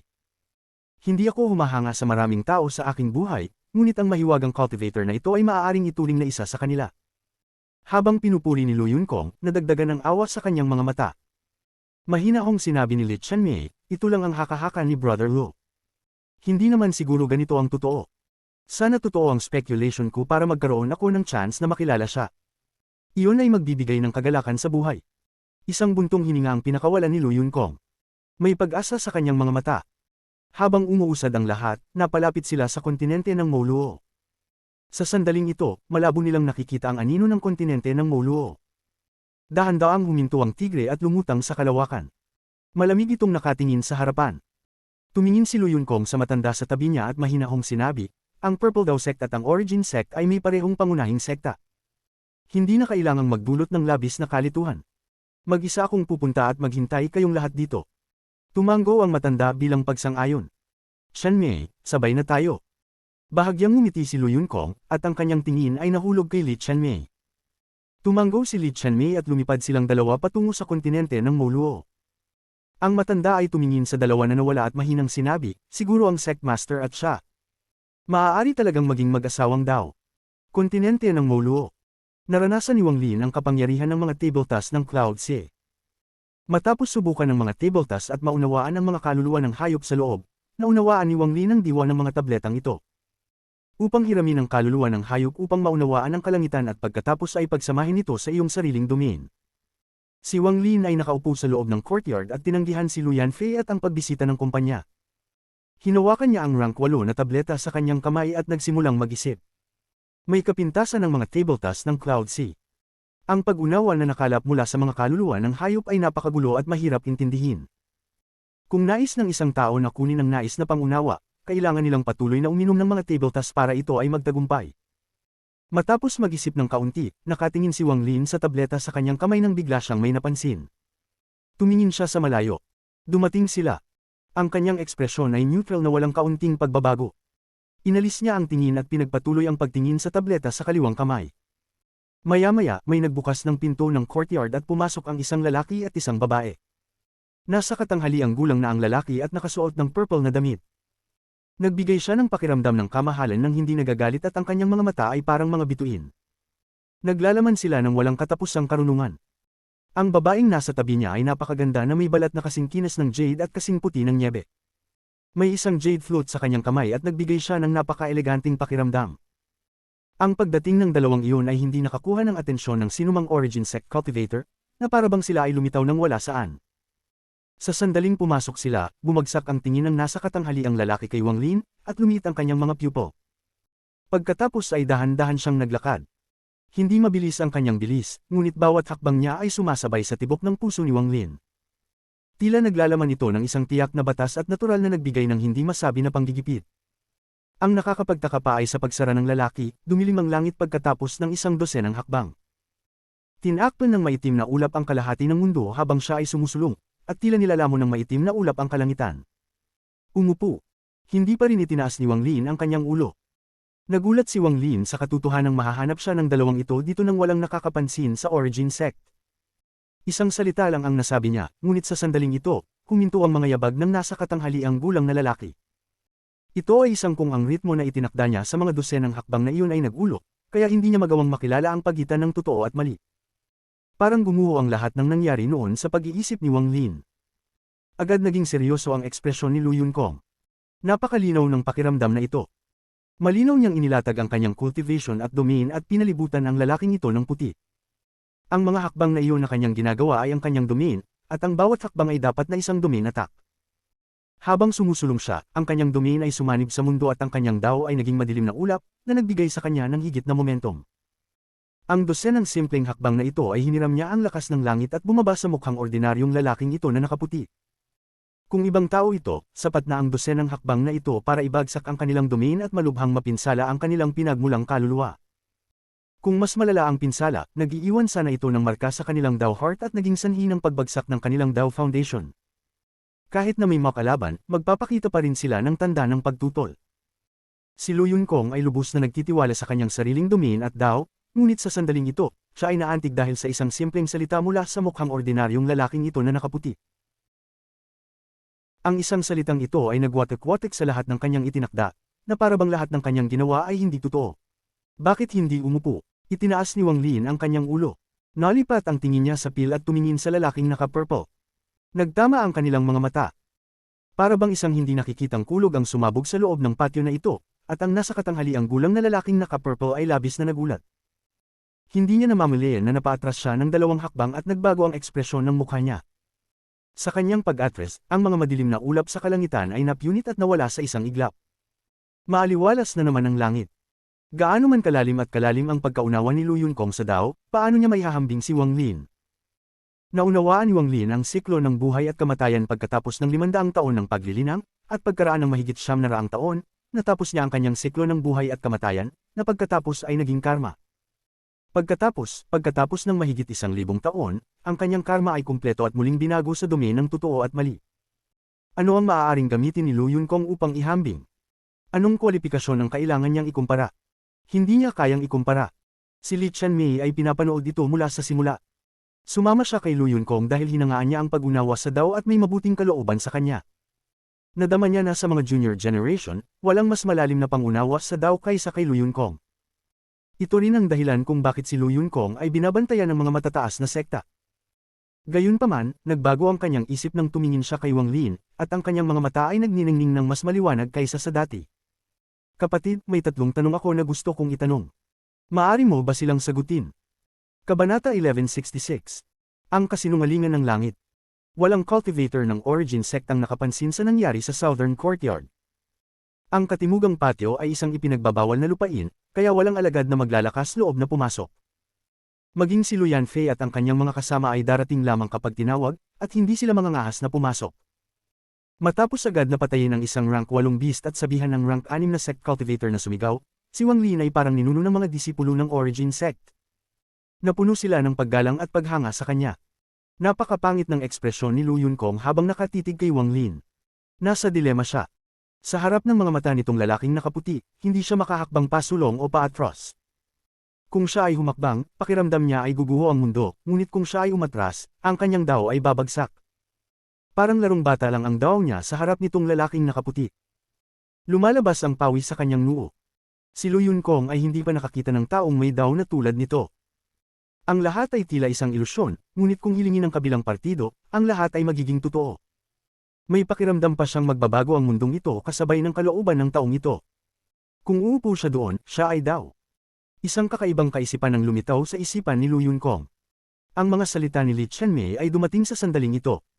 Ang kanyang boses ay malambot at maganda. May taglay pang ang kakisigan dito na nagpatahimik sa mga tao. Nang lumipat ang tingin ni Wang Lin mula kay Li Yunkong patungo kay Li Qianmei, nakahinga ng maluwag si Lu Yunkong. Umatras siya ng ilang hakbang at naging malungkot ang ekspresyon niya. Kalmadong tumingin si Wang Lin kay Li Qianmei. Hindi maarok ang paglilinang ng babaeng ito. Bagamat itinatago niya ang kanyang cultivation level, nakikita ni Wang Lin na siya ay nasa Nirvana Shatterer stage. Sino itong kapwa cultivator? Ang mga mata ni Wang Lin ay kalmado, ngunit ang kanyang isip ay nagsimulang mag-isip. Isang banayad na simoy ng hangin ang dumaan, na naging sanhi ng ilang hibla ng buhok ni Li Qianmei na lumipad sa kanyang harapan. Hinayla niya ang mga hibla ng buhok sa likod ng kanyang tainga habang nakatingin kay Wang Lin at marahang sinabi. Sektang pagsira ng langit, Li Qianmei. Gumalaw ang isip ni Wang Lin, ngunit hindi nagbago ang kanyang ekspresyon at dahan-dahan niyang sinabi, bakit pumunta dito si fellow cultivator Li? Tumawa si Li Qianmei habang kumukurap at ngumiti. Pumunta ako para tanungin si elder brother ng 3 tanong para makatulong na mabawasan ang pagdududa ni Qianmei. Bakit ko lulutasin ang iyong mga pagdududa? Kalmado ang mga salita ni Wang Lin. Kalmado pa rin ang ekspresyon ni Li Qianmei. Matapos mag-isip ng kaunti, sinabi niya, si Qianmei ay maaaring tumugtog ng isang kanta sa aking ploto para sa iyo. Sumimangot si Wang Lin at mahinahong sinabi, hindi ko ito kailangan. Ngumiti si Li Qianmei at mahinang sinabi, maaaring lutisin ni Qianmei ang iyong isyu sa Purple Dao Sect. Hindi ko kailangan. Nalungkot si Li Qianmei habang nakatingin kay Wang Lin at mahinang sinabi, mukhang hindi naiintindihan ni Dao brother. Kakakilala lang ni Qianmei kay brother Lu at nagkataon lang na nagkasama. Hindi ako pumunta dito para labanan si Dao brother. Hindi sasali si Qianmei sa usapin sa pagitan mo at ng Purple Dao Sect. Gusto ko lang magtanong ng 3 tanong na matagal ko nang tinanong. Wala akong ibang intensyon. Bihirang ipaliwanag ni Li Qianmei ang mga bagay sa ganoong detalye. Natural niyang nakita na inisip ni Wang Lin na sumama siya kay Lu Yunkong, kaya ipinaliwanag niya ang lahat. Matapos tumingin saglit kay Li Qianmei, sumimangot si Wang Lin at nagtanong, anong uri ng pagdududa? Ito ay may kaugnayan sa Dao. Ngumiti si Li Qianmei. Dahan-daang sinabi ni Wang Lin, isang pagdududa para sa isang bagay. Nang marinig ito ni Lu Yunkong, nagpakita siya ng isang mapait na ngiti. Hindi niya naisip na humingi ng gamit. Sa halip ay nakinig siya sa kanyang musika para sa kasiyahan at sa layuning makipagkaibigan sa kanya. Nagulat din si Li Qianmei. She chuckled at tumango. Kung malulutas ni Dao brother ang isyu ni Qianmei, posible iyon. Ibinaba ni Wang Lin ang kanyang ulo upang tingnan ang rank 8 na tableta sa kanyang kamay at mahinahong sinabi, magtanong. Dao brother, ang unang tanong ni Qianmei, ano ang langit? Lumiwanag ang mga mata ni Li Qianmei. Ang pinakakasya siyang sagot na narinig niya ay sinabi ni Lu Yunkong na ang langit ay isang hola. Sa sandaling ito, gustong-gusto niyang malaman kung paano sisigat ang mukhang ordinaryong lalaking nakaputi. Hindi lamang siya nagkaroon ng mga inaasahan, maging si Lu Yunkong ay naging seryoso. Gusto niyang malaman kung paano sasagutin ng isang taong may napakalakas na domain ng Dao ang tanong na ito. Palaging iniisip ni Lu Yunkong na ang kanyang sagot ay perpekto, kung hindi, hindi siya ang unang taong nagtanong kay Li Qianmei ng pangalawang tanong. Matapos marinig ang tanong ni Li Qianmei, ngumiti si Wang Lin. Tumingin siya kay Li Qianmei ngunit hindi nagsalita. Nang makita ang ngiti ni Wang Lin, labis na naguluhan si Li Qianmei, ngunit hindi siya nagmamadali, kaya hinintay niyang sumagot si Wang Lin. Kumunat ang noo ni Lu Yunkong. Hindi niya alam kung bakit napangiti ang lalaking nakaputi matapos marinig ang tanong na ito. Kung paano ito nakita ni Lu Yunkong, ang ngiting iyon ay puno ng panunuya at pangungutya. Umiling si Wang Lin at mahinahong sinabi, itanong mo ang pangalawang tanong. Tumingin si Lu Yunkong kay Wang Lin at sinabing, hindi mo pa sinabi sa kanya kung ano ang langit. Tumingin si Wang Lin kay Lu Yunkong at casual na sinabi, oh. Kung gayon ano sa tingin mo ang langit? Ang langit ay isang hola. Ang pagbubukas ng balon ay langit. Ang ibabaw ng tubig ay langit. Ang mga salita ni Lu Yunkong ay mahinahon ngunit puno ng kumpiyansa. Nakasimangot pa rin si Li Qianmei sa gilid at nag-iisip pa rin. Hindi niya makita si Wang Lin. Nang marinig niya ang mga salita ni Lu Yunkong, mahina niyang sinabi, marami nang itinanong ni Qianmei sa mga kapwa cultivator ang tanong na ito, ngunit si Elder Brother Lu ang nagbigay ng pinakanakakumbinsi na sagot. Bakit tumawa si Dao Brother? May mali ba sa tanong ni Qianmei? Tumingin si Wang Lin kay Li Qianmei, at pagkaraan ng mahabang panahon, mahinahon niyang sinabi, may langit ba? Pagkatapos niyang magsalita, nagulat si Li Qianmei sa pwesto. Nagtanong siya sa maraming tao, ngunit wala ni isa sa kanila ang tumugon ng ganito. Maging ang mga pupil ni Lu Yunkong ay lumiit, at hindi niya namamalayan na tumingala sa langit. Malamig na umungol si Lu Yunkong. Anong kalokohan? Nasa paligid natin ang langit. Anong klaseng kalokohan ang nagtatanong kung may langit? Nag-isip sandali si Li Qianmei at mahinang nagsabi, saan walang langit? Hindi nagsalita si Wang Lin ngunit itinaas ang kanyang kanang kamay at kumaway. Isang simoy ng hangin ang umihip sa looban at isang bilog ang lumitaw sa lupa sa paligid ni Li Qianmei at Lu Yunkong. Parang may gumuhit ng bilog sa kanilang paligid gamit ang isang stick. Ito ang bilog na langit na iniisip ninyong dalawa. Dahil naniniwala ka na may langit, umiiral ang langit. Itinuturing mo ang iyong sarili bilang mga langgam na nagpupumilit na lumabas mula sa langit na iyong kulungan. Ito ang iyong paniniwala at ang iyong pananampalataya. Gayunpaman, kahit na lumayo ka sa bilog, ano ang silbi? Umiling si Wang Lin at iwinagayway ang kanang kamay, pagkatapos ay nabuo ang isa pang bilog sa paligid ng bilog mula noon. Sa sandaling lumabas ka, magkakaroon pa rin ng isa pang langit, at ang pag-ikot ng karma ay nagpapatuloy ng walang katapusan hanggang sa. Ang langit sa iyong puso ay nabura ng langit, at ito ang kasinungalingan ng mga langit. Iniisip ko ito daan-daang taon na ang nakalilipas. Kaya bakit kailangang may langit? Pagkatapos magsalita ni Wang Lin, kalmado siyang umupo doon at hindi na nagsalita. Marahas na nanginig ang katawan ni Lu Yunkong, parang may tinamaan ng paniki sa ulo. Ang kanyang mga tainga ay bahas na parabang hindi mabilang na mga kulog ang sumabog sa kanyang isip, at hindi niya namamalayan na umatras ng ilang hakbang. Lumabas siya sa unang bilog ngunit nasa pangalawa pa rin. Tinitigan niya ang dalawang bilog habang umaalingaw ang boses ni Wang Lin sa kanyang isipan. Kasinungalingan ng langit. Unti-unting namutla ang kanyang mukha at naging magulo ang kanyang isip. Ang daw na kanyang nilinang sa buong buhay niya ay nagsimulang pumutok. Gusto niyang pabulaanan ng mga salita ng lalaking nakaputi, ngunit wala siyang kapangyarihan. Ang dalawang bilog sa labas ng kanyang katawan ay tila lumawak ng tuluyan at tuluyang naging langit sa kanyang puso, isang hola. Ginugol niya ang lahat ng kanyang pagsisikap upang makalabas sa unang kulungan para lamang malaman na siya ay nasa isa pa. Dahil sa kakaibang pakiramdam na ito ay namutla ang kanyang mukha, at lumabas ang dugo sa gilid ng kanyang bibig. Ipinakita niya ang isang nakaka-deprecate na ngiti. Dahan-daang ipinikit ni Li Qianmei ang kanyang mga mata, at nanginginig ang kanyang isip. Ang mga salita ni Wang Lin ay parang rune na sumayaw sa kanyang isipan at unti-unting naukit sa kanyang puso. Noong una ay naisip niya na ang pagkalito sa kanyang daw ay parang mga ulap. Walang sino mang tinanong niya sa daan ng maaaring magbuhat nito, tanging ang mga salita ni Lu Yunkong ay parang kidlat na nagpawi ng kaunti sa mga ulap. Gayunpaman, sa sandaling ito, naunawaan niya na ang pagkaunawa ni Lu Yunkong sa Dao ay sadyang katawa-tawa. Nahulog na siya sa kasinungalingan ng langit at hindi niya nagawang hilahin ang sarili. Ang boses ni Wang Lin ay parang bagyo. Ito ay naging dalawang kamay na hindi nakikita at inalis ang lahat ng kalituhan at ulap sa kanyang isipan, na inihayag ang bughaw na kalangitan. Bahagyang nanginginig ang kanyang mga pilikmata nang imulat ni Li Qianmei ang kanyang mga mata. Tumingin siya kay Wang Lin ng mahabang panahon at lumitaw ang paghanga sa kanyang mga mata. Yumuko si Li Qianmei at mahinang sinabi, maaari bang sabihin sa akin ni Dao Brother ang iyong pangalan? Lu Zihao. Kalmado pa rin ang boses ni Wang Lin na walang kaunting pagbabago. Ang sagot ni Brother Lu ay nagpapaliwanag kay Qianmei. Gustong itanong ni Qianmei ang pangalawang tanong. Sana ay maalis ni Brother Lu ang mga pagdududa ni Qianmei, tumingin si Li Qianmei kay Wang Lin ng may maningning na mga mata. Para sa unang tanong, gusto ko ang isa sa pinakamataas na kalidad na mga table task na mayroon ka. Tumingin si Wang Lin kay Li Qianmei. Kumurap si Li Qianmei at nagpakita ng isang ngiti. Ang kanyang maliit na batang babae ng ngiti ay napakaakit, ngunit sa sandaling ito, si Lu Yunkong ay mapait na nag-iisip, kaya hindi niya ito nakita. Nakita ito ni Wang Lin, ngunit siya ay walang pakialam. Nagkamali sa pagkalkula si Brother Lu. Karamihan sa mga table tasks sa Qianmei ay kalahating kumpleto at kailangang pinuhin muli sa sekta. Ang pinakamataas na mayroon ako ay rank 10 lang, at hindi ito soul parting death pill, kundi isang healing pill. Dahil si Brother Lu ang humingi nito, ibibigay ko sa iyo. Pagkatapos magsalita ni Li Qianmei, inabot ng kanyang kanang kamay ang walang laman at lumitaw ang isang bitik sa kanyang storage space. Isang tableta ang lumipad sa mga kamay ni Wang Lin. Napakunot-noo si Wang Lin habang tinatanggap ang tableta at itinago ito pagkatapos tingnan. Ang pangalawang tanong ni Qianmei, ano ang langit? Napakaliwanag ng mga mata ni Li Qianmei. Tumibok ang kanyang puso habang hinihintay ang sagot ni Wang Lin.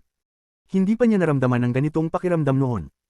Kahit na sinasagot ni Lu Yunkong, bagamat inaabangan niya ito, wala itong antas ng pag-asa. Matapos marinig ang pangalawang tanong ni Li Qianmei, itinaas ni Wang Lin ang kanyang ulo upang tumingin sa asol na kalangitan. May bakas ng kalungkutan sa kanyang mukha habang mahina niyang sinabi, ang unang tanong ay nagtatanong tungkol sa limitasyon ng Dao. Ang pangalawa ay ang pagtatanong tungkol sa kalooban ng langit. Pagkatapos niyang magsalita, ang mga mata ni Li Qianmei ay naging mas maliwanag at nakatuon kay Wang Lin. Siya ang unang taong nakilala niya na nahulaan ng magkaibang kahulugan sa likod ng dalawang parehong tanong. Huminga ng malalim si Lu Yunkong at pinigilan ang kaguluhan sa kanyang isipan. Matapos marinig ang mga salita ni Wang Lin, nagulat siya, ngunit naunawaan niya kung bakit hindi siya kwalipikadong sagutin ang pangatlong tanong kahit na pakiramdam niya ay perpekto ang kanyang sagot. Kabanata 1167. Pagbabalik tanaw ng may ngiti. Dahil hindi man lang niya naintindihan ang pinagkaiba ng dalawang tanong. Minsan sinabi sa akin ng isang matandang kaibigan na ang ulan ay ipinanganak mula sa langit at namatay sa lupa. Ang gitna ay buhay. Ngunit ang ulan nga ba ay galing sa langit? Ang ulan ay nagmumula sa kawalan at walang kinalaman sa langit. Ang ulan ay bumabagsak sa lupa at nagpapalusog sa lahat ng buhay, ngunit ito ay walang kinalaman sa lupa. Ito ay lamang ang kapalaran ng ulan. Ang ulan ay nabubuo mula sa singaw ng tubig, at ang singaw ng tubig ay nagmumula sa lahat ng nabubuhay na bagay. Ang ulan ay natural na kailangang bumalik sa kanila. Ito ay isang cycle ng karma, at maaari din itong ituring na kapalaran. May batas ng tadhana. Ito ay hindi nakikita, ngunit ito ay pumapalibot sa buong buhay at tahimik na nagbabago sa lahat. Tumingin si Wang Lin sa langit at random na ikanaway ang kanyang kamay. Isang dumadagandong na dagandong ang nagmula sa langit at pagkatapos ay nag-iipon ng singaw ng tubig mula sa lahat ng panig. Lumitaw ang maitim na ulap, at ilang sandali pa, bumagsak ang ulan mula sa langit. Tingnan mo ang buhay ng isang patak ng ulan. Mayroon bang anumang patak ng ulan na bumabagsak sa isang tuwid na linya? Napagmasdan ko ang ulan sa mahabang panahon na parang tinitingnan ko ang buhay, ngunit wala akong nakitang anumang patak ng ulan na bumagsak ng diretsyo nang hindi binabago ang trajectory nito.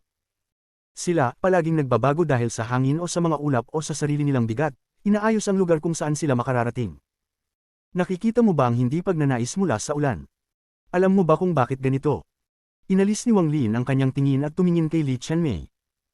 Tumingin si Li Qianmei sa ulan, at pagkaraan ng mahabang panahon, mahina niyang sinabi, kung saan umiiral ang kalooban ng langit, magbabago ang kapalaran. Ang buhay ng isang patak ng ulan ay napakaikli, ngunit dahil sa ikot, ito ay napakahaba. Ang mga cultivator na tulad natin ay may napakahabang buhay, ngunit dahil sa kalooban ng langit, ito ay napakaikli din. Gayunpaman, sa maikling buhay lamang ng isang patak ng ulan, hindi mabilang na beses itong nagpupumiglas upang makatakas sa kontrol ng kapalaran.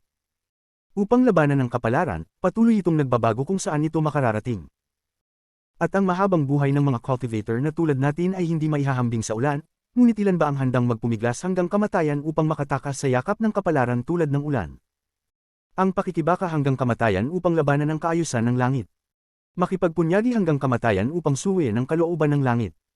Ikanaway ni Wang Lin ang kanyang manggas at ang langit ay dumagundong at ang ulan ay itinulak pabalik sa mga ulap. Ang madilim na ulap ay gumuho at ang ulan ay naging singaw ng tubig na naglaho sa mundo. Ang pagbabago mo sa kapalaran ng patak ng ulan ay ginagawa mong kalooban ng langit. Ang gamo-gamo ay masusunog ng apoy. Kung hinaypan mo ang apoy, ginagawa ito upang ang gamo-gamo ay hindi mamatay sa apoy, kung gayon binago mo ang kapalaran ng gamo-gamo. Kung nais ng tadhana na may mamatay ngunit iniligtas mo sila, kung gayon ikaw ang kalooban ng langit. May kasabihan mula noong sinaunang panahon, mas marangal ba ang mga tumatawag sa kanilang sarili na mga hari at Panginoon kaysa sa atin? Ang kasabihang ito ay naglalaman ng katotohanan ito. May kasabihan din ng mga celestial, kapag nakamit ng isang tao ang Dao, ang kanyang manok at aso ay babangon sa langit. Ito ay isa pang sagisag ng katotohanan ito. Ito na ang sagot ko sa pangalawang tanong mo. Ang boses ni Wang Lin ay determinado. Pagkatapos niyang magsalita, tumahimik ang lahat. Habang nakatitig si Lu Yunkong kay Wang Lin, nanginginig ang kanyang isip. Puno ng masalimuot na ekspresyon ang kanyang mga mata, ngunit hindi niya maiwasang igalang itong ordinaryong lalaking nakaputi. Ang mga salita ng kabilang partido ay nahulog sa kanyang isip. Tahimik na nagmuni-muni si Lu Yunkong at pagkatapos ay ikinulong ang kanyang mga kamay kay Wang Lin. Hindi siya nagsalita, ngunit ang kanyang pagkilos ay nagpahayag ng kanyang paghanga. Tumingin si Li Qianmei sa langit at napuno ng kalituhan ang kanyang mga mata. Bumantong hininga siya at tumingin kay Wang Lin. This time ibang-iba na ang tingin niya. Kinagat niya ang ibabang labi at mahinang sinabi, kumbinsido si Little Sister sa daong ni Brother Lu. Habang nagsasalita siya, iwinagayway niya ang kanyang kanang kamay at kumuha ng jade at tableta mula sa kanyang storage space. Marahan niyang pinapunta ang mga ito. Ito ay isang semi-complete na tableta na nilagyan ng rank 10 Beast Soul. Ang listahan ng mga halamang gamot at paraan na kailangan para tapusin ang tableta ay nasa loob ng jade. Medyo nag-alinlangan siya bago tumingin kay Wang Lin at bumulong, may huling tanong si Little Sister. Si Wang Lin ang unang taong nakilala niya na nagtanong sa kanya ng pangatlong tanong. May bakas ng pagiging komplikado sa kanyang mga mata habang mainit niyang tinitingnan si Wang Lin na parang gusto niyang yukit ito sa kanyang isipan. Walang ibang nakakaalam ng kahalagahan ng tatlong tanong na ito sa kanya. Sana malutas ni Brother Lu ang ikatlong tanong ni Little Sister. Sa hindi malamang dahilan, may bakas ng pula sa mukha ni Li Qianmei. Tumingin si Li Qianmei kay Wang Lin at mahinang sinabi, ang pangatlong tanong ay ano ang langit? Tahimik na nagmuni-muni si Wang Lin at ipinikit ang kanyang mga mata. Unti-unting lumipas ang oras, at pagkaraan ng 7 minuto, binuksan ni Wang Lin ang kanyang mga mata. Tumingin siya kay Li Qianmei at mahinahong nagsalita. Ang tinatanong mo ay hindi tungkol sa langit kundi sa Dao. Medyo nag-isip si Li Qianmei at marahang tumango. Palagi ko ring iniisip ang tanong na ito. Minsan naisip ko na nahanap ko na ang sagot, ngunit sa pagtingin dito ngayon, ang sagot na iyon ay tila hindi kumpleto. Nagtataka ako kung ano ang nakuhang sagot ni Brother Lu. Pwede mo bang sabihin kay Little Sister? Panay ang tingin ni Li Qianmei habang nakatingin kay Wang Lin. Tumayo si Li Yunkong sa gilid at nagpakawala ng buntong hininga sa kanyang puso. Pakiramdam niya ay isa siyang third wheel. Umiling siya at pasimpleng napaupo sa lupa. Ikinumpas niya ang kanyang kanang kamay, kumuha ng isang pitchel, at nilagok ang isang malaking lagok. Medyo nag-isip si Wang Lin at dahan-dahang sinabi, ako ang isda, ang Dao ay ang lambat, at ang ilog ay ang langit. Ang mangingisdang kumokontrol sa lambat ay kapalaran. Nang marinig ito ni Li Yunkong, tumigil ang kanyang kanang kamay. Nagmuni-muni siya ng kaunti, at pagkaraan ng mahabang panahon, tila naliwanagan siya. Tumingin siya kay Wang Lin, pagkatapos ay inabot ng kanyang kanang kamay ang bakante para kumuha ng isa pang pitchel ng alak at itinapon niya ito kay Wang Lin. Sinalo ni Wang Lin ang pitchel at uminom ng malaking lagok. Napabuntong hininga si Lu Yunkong at tumingin kay Wang Lin ng masalimuot na tingin. Bagamat mukhang ordinaryo ang taong ito, mayroon siyang aura na nagpabigay sa kanya. Talagang maldito ang anak ko. Ang pagkamatay sa kanya ay maituturing na kanyang kapalaran, si Lu Yunkong ay hindi isang ordinaryong tao. Matapos uminom ng isang subaw ng alak, kinalas niya ang buhol sa kanyang puso. Nakakunot ang noo ni Li Qianmei habang marahang minamasahe ang pagitan ng kanyang noo at marahang sinabi, minsan ay sinabi ng gulo ang katulad na bagay. Minsan niyang sinabi na ang isang tao ay ang langgam, ang Dao ay ang bundok, at ang kalooban ay ang langit. Kung ang langit ay galit, ang Dao ay kumikilos kasama ng langit. Kung galit ang langgam, may lakas din itong ilipat ang bundok. Habang nagsasalita siya, tumingin siya sa lupa. Inilapag niya ang isang puting tela at naupo din. Ang Dao ay hindi lambat o bundok, ngunit isang kaisipan. Ang kaisipang ito ay nag-iiba sa bawat tao. Itinuturing ito ng ilang tao bilang isang lambat, habang ang iba ay itinuturing itong isang bundok. Nang marinig ni Wang Lin ang mga salita ni Li Qianmei, nagsimula siyang magnilay-nilay, at ang kanyang mga mata ay unti-unting lumiwanag. Si Dao ay isang pag-iisip. Ang isang tao ay isang tao dahil mayroon silang mga pag-iisip, kaya maaari silang humiwalay sa kanilang katawan, sumanib sa mundo, at pag-isipan ng tungkol sa hindi alam, tila naliwanagan din si Lu Yunkong, at tila bumubulong sa sarili. Nag-isip sandali si Li Qianmei at ngumiti. Napakakakaiba ng paraan ng pag-iisip ni Brother Lu. Tila nakalimutan nilang tatlo ang paglipas ng oras at nagsimulang magkwentuhan sa looban. Ang orihinal na nakamamatay na aura ay natangay ng debating ito ng Dao. Dumating ang gabi at ang buwan ay nakabitin sa langit. Nagdulot ito ng paglitaw ng anino ng buwan sa kanilang tatlo. Nakalimutan nilang tatlo ang oras habang nagdedebate sila ng Dao, ngunit naging mapait ang buhay ng mga tao sa labas. Ang matanda ay orihinal na hindi nababalisa, ngunit matapos maghintay ng higit sa kalahating araw, nagsimula siyang sumimangot. Hindi niya naintindihan kung bakit hindi na sila bumalik pagkatapos ng mahabang panahon kasama ang Sect Masters Cultivation at si Li Qianmei. Makalipas ang ilang oras pa ay lalong tumindi ang pag-aalala sa puso ng matanda. Halatang masama ang pakiramdam niya. Siya clenched his teeth at hindi na nagdalawang isip. Kinuha niya ang kontrol sa Tiger Beast at nagtungo sa kontinente ng Moluo kasama ang higit sa 30 Purple Dao Sect core disciples. Gayunpaman, sa pagsara pa lang nila, bago sila makalusot sa proteksyon na hadlang, umalangaw ang isang boses na nag-uutos. Umalis ka. Kung wala ang aking utos, hindi ka pinapayagang kumuha ng kalahating hakbang papunta sa kontinente ng Moluo. Ang boses na ito ay kay Lu Yunkong. Nagulat ang matanda at mabilis na nakontrol ang tigre para umatras. Gayunpaman, naguguluhan pa rin ang kanyang puso. Sa loob ng patio, binalot ng liwanag ng araw ang bakuran. Tumingin si Wang Lin kay Lu Yunkong, at si Lu Yunkong ay tahimik na nakaupo doon at umiinom ng alak. Naintindihan niya na hindi siya kalaban nitong lalaking nakaputi. Kahit na dumating ang buong Purple Dao Sect, hindi ito magkakaroon ng anumang pagkakaiba. Tumingin si Wang Lin kay Li Qianmei at mahinahong sinabi, para sa ikatlong tanong, masasabi ko lang na ang Dao ay parang isang pag-iisip. Isang ngiti ang ipinakita ni Li Qianmei, at napakaganda nito. Tumingin siya kay Wang Lin at marahang sinabi, "Salamat, Brother Lo, sa paglutas ng pagdududa ni Little Sister. Sana ipaalam sa akin ni Brother Lo kapag nahanap na niya ang sagot sa ikatlong tanong." Mula ngayon, hindi na itatanong ni Little Sister sa iba ang mga tanong na ito. Nagulat si Wang Lin. Tumingin siya kay Li Qianmei, at pagkatapos mag-isip ng kaunti, tumanggaw siya. Napabuntong hininga si Lu Yunkong at tumayo. Ipinagkapit niya ang kanyang mga kamay kay Wang Lin at sinabing, kasamang Cultivator Lu, sa gabi ng ating debate sa Dao, nawala ang ating dating awayan. Gayunpaman, dapat mong ibalik sa akin ang Yin Celestial Flag na iyon. Kalmado ang tingin ni Wang Lin at umiling siya. Ikaw. Huminga ng malalim si Lu Yunkong at mapait na ngumiti. Napabuntong hininga si Lu Yunkong at sinabing, Ka-Cultivator Lu, itong Yin Celestial Flag ay hindi kabilang sa Purple Dao Sect. Ito ay ipinadala ng pangunahing sekta upang pakainin. Dapat itong ibalik pagkatapos ng 100 taon. Kung ayaw mong ibalik, hindi ko ipipilit, pero kapag natapos na ang 100-year period at dumating na ang pangunahing sekta, huwag mo akong sisihin sa pagsasabi sa kanila ng totoo. Ang Yin Celestial Flag ay isang bagay na kabilang sa pangunahing sekta. Ang ekspresyon ni Wang Lin ay neutral, ngunit ang mga ideya ay pumasok sa kanyang isipan. Ito ay, kalimutan mo na. Dahil ayaw mong ibalik, hindi ko na ipipilit. Column. Pinagsalikop ni Lu Yunkong ang kanyang mga kamay. Nang tumingin siya kay Li Qianmei at nakitang wala itong balak na umalis, hindi niya maiwasang makaramdam ng pait sa kanyang puso. Ipinagkapit niya ang kanyang mga kamay kay Li Qianmei at umalis. Pagkaalis ni Lu Yunkong, tumingin si Li Qianmei kay Wang Lin at marahang ngumiti. Itinaas niya ang kanyang jade flute sa tabi ng kanyang bibig at nagsimulang tumugtog. Umalangaw ang tunog ng flauta. Napuno ito ng init at kakisigan. Ito ay kaaya-aya tulad ng isang banayad na simoy ng dagat at ginawa ito upang ang mga tao ay hindi maiwasang malubog. Ang plote na ito ay naglalaman ng isang tahimik na alindog, tulad ng buhay sa isang nayon o ang malinaw, batis ng bundok. Nilinis nito ang lahat ng dumi sa puso ng isa. Parang bahaghari na tulay na nag-uugnay sa dalawang tao para mawala ang pagkakahiwalay nila. Naramdaman ang tahimik at kakisigan sa kanta, ipinikit ni Wang Lin ang kanyang mga mata.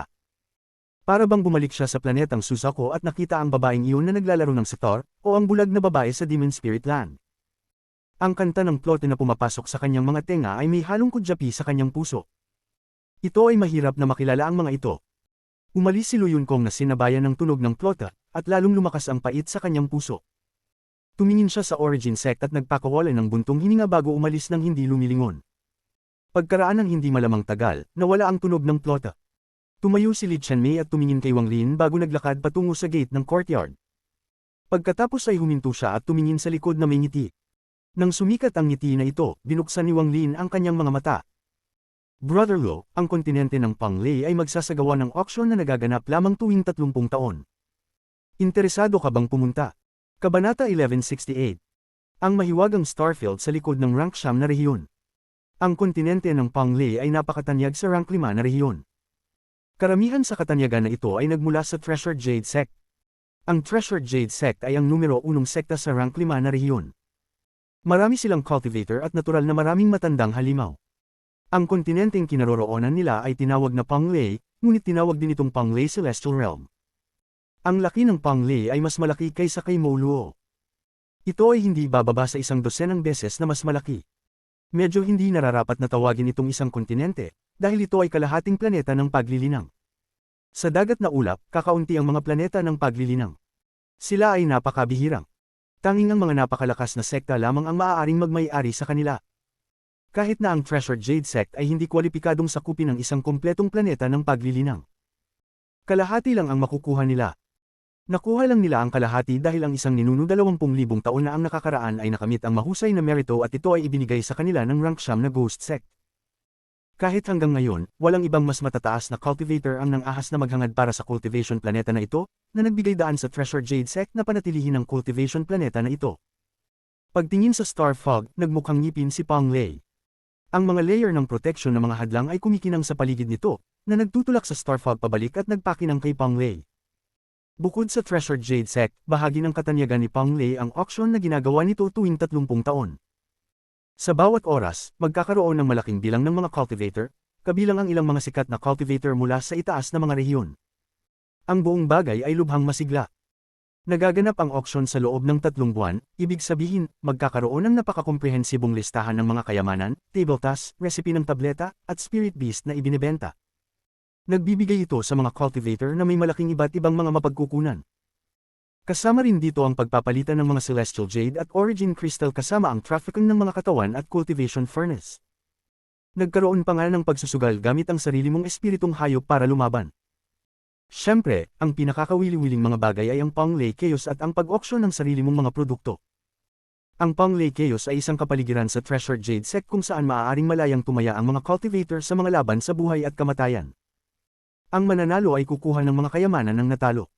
Magbubukas na ang auction sa Pang Lei, napakaraming sinag ng liwanag ang papunta. Dahil sa usapin sa recipe ng Jade at Peel, maraming cultivator mula sa rank 6 na rehiyon sa oras na ito. May mga cultivator pa nga mula sa rank 7 o 8 na rehiyon na dumarating din. Sa mga bituin, mayroong 2 sinag ng liwanag. Ito ay isang lalaki at babae. Nakasuot ng puti ang lalaki at mukhang napakalma. Kahit na gumuho ang isang bundok sa kanyang harapan, hindi magbabago ang kanyang ekspresyon. Siya si Wang Lin. Ang babaeng nasa tabi niya ay sobrang ganda at nakasuot din ng Snow White. Ang kanyang asul na buhok ay gumagalaw ng walang hangin at ang kanyang Kat-Anji tanging mukha ay maaaring maging sanhi ng tibok ng puso ng sinuman. Nagbigay siya ng tahimik at eleganteng aura, na parabang siya ay isang diwata na bumaba sa mortal na mundong ito. Kung nakilala mo ang kanyang mga mata, hindi mo maiwasang mahiya. Ilang araw na lang bago tayo makarating sa kontinente ng Pang Lei. Dumating si Chen Mei sa Pang Lei 500 taon na ang nakalilipas kasama ang isang miyembro ng sekta. Ito ay napakasigla at mayroon akong magagandang alaala tungkol dito. Bakas sa magagandang mata ng babae ang bakas ng alaala, at napangiti siya. Si Wang Lin ay nasa gilid, tahimik na nakatingin sa unahan. Karaniwang hindi siya pupunta rito kasama si Li Chen Mei at hindi interesado sa auction na ito. Gayunpaman, pagkatapos makinig sa mga salita ni Li Chen Mei, nag-isip siya ng kaunti at natukso. Ang Cloud Sea ay napuno ng Star Fog, at kung walang tumpak na mapa ng bituin, halos imposible itong mag-navigate. Kung mas mataas ang ranggo ng rehiyon, mas totoo ito. Upang pumunta mula sa rank 5 na rehiyon patungo sa rank 8 na rehiyon, kailangan ito ng mas maraming star maps. Sa Cloud Sea, ang isang komprehensibong mapa ng bituin ay napakabihirang. Karamihan ay ginawa ng mga individual, kaya hinihiling kanilang kolektahin ang marami sa kanila. Pagkatapos ay kailangan mong i-verify ang kanilang katumpakan bago makakuha ng mas kumpletong mapa. Ang dahilan kung bakit siya pumayag na sumama ay dahil gusto niyang makakuha ng star map. Gayunpaman, ang mga mapa ng bituin ay lubhang mahalaga, at kakaunti ang mga tao ang gustong ipagpalit ang mga ito. Pagkatapos ng lahat, kung paano ang Cloud Sea, ang isang mapa ng bituin ay ang nangungunang sikreto ng isang sekta. Ito ay naiintindihan. Napakakaunting mga sekta ang nang-ahas na sabihin na mayroon silang isang mapa ng bituin na sumasaklaw sa malawak na sistema ng bituin na natatakpan ng Star Fog. Kung tutusin, maraming lugar na hindi pa napupuntahan ng mga cultivator. Sa mga panahong tulad nito, ang papel ng isang mapa ng bituin ay napakahalaga. Sa isang hindi kilalang kontinente, ang impormasyon sa kung anong mabangis na hayop ang naroon at kung anong mga halamang gamot ang naroon ay maituturing na mahalagang impormasyon. Iilan lamang na cultivator o isang sekta ang kumokontrol sa kanyang impormasyon. Kung walang star map, magiging mahirap na ilipat. Kahit ang pagunlad ng isang sekta ay maaapektuhan. Ang tanging paraan upang makakuha sila ng mga mapagkukunan ay ang pumunta sa ilang ligaw na kontinente na alam ng lahat. Sa makatuwid, ang bawat solong sekta ay gugugol ng maraming pagsisikap upang tuklasin ang mga bituin. Gayunpaman, mahirap hanapin ang iyong direksyon sa loob ng fog, at mayroong hindi mabilang na mabangis na hayop sa loob. Ito ay madalas na nagkakahalaga ng isang sekta ng isang mahusay na presyo upang galugarin ang isang lugar. Bilang resulta, natural na mas mahusay na makipagpalitan ng mga mapa ng bituin. Gayunpaman, ang mga tao ay likas na sakam, kaya kahit na sa pagpapalitan, magkakaroon ng maling impormasyon o impormasyon na magdadala sa mga tao sa mga mapanganib na lugar. Bilang resulta, unti-unting hamina ang pangangalakal ng mga mapa ng bituin. Ang bawat solong sekta ay ginustong tuklasin ang kanilang mga sarili at kumuha ng ligtas na mapa ng bituin sa halip na makipagpalitan ng peking isa na magpapabayad sa kanila ng madugong presyo. Para kay Li Qianmei, gumamit siya ng kakaibang transfer array sa kanyang sekta sa bawat subsect. Pagkatapos lamang ng ilang paglipat ay nakarating siya sa rank 5 na rehiyon. Ito ay isang karaniwang paraan ng sekta sa ranggo 8 at sa itaas ng mga sekta na ginagamit sa dagat na ulap. Tulad ng pagpapalaganap ng mga buto sa mas mababang mga rehiyon, sinuportahan o muling itinayo nila ang iba't ibang mga subsekta. Pinahintulutan nilang lumago ang mga subsect, at ang kanilang pinakamalaking tungkulin ay kumilos bilang mga lokasyon ng paglilipat. Ito ay nagbigay daan sa mga tao ng pangunahing sekta na lumipat sa iba't ibang mga rehiyon at sa gayon ay maiwasan ang isyu ng kakulangan ng mga mapa ng bituin. Nagkaroon ng transfer array na ganito sa origin sect. Gayunpaman, sa tuwing i-activate ang transfer array, tatawid ito sa mga starfield at sa makatuwid ay mangangailangan ng malaking halaga ng celestial jade o origin crystal upang ma-activate. Kaya, nang walang pangunahing sekta na nagbibigay ng naaangkop na pahintulot, imposibleng maisaaktibo. Habang nasa daan, nagmumuni-muni si Wang Lin. Nagkunwari siyang nakikinig sa mga salita ni Li Qianmei ngunit hindi siya nakipag-chat sa kanya. Galit na galit si Li Qianmei.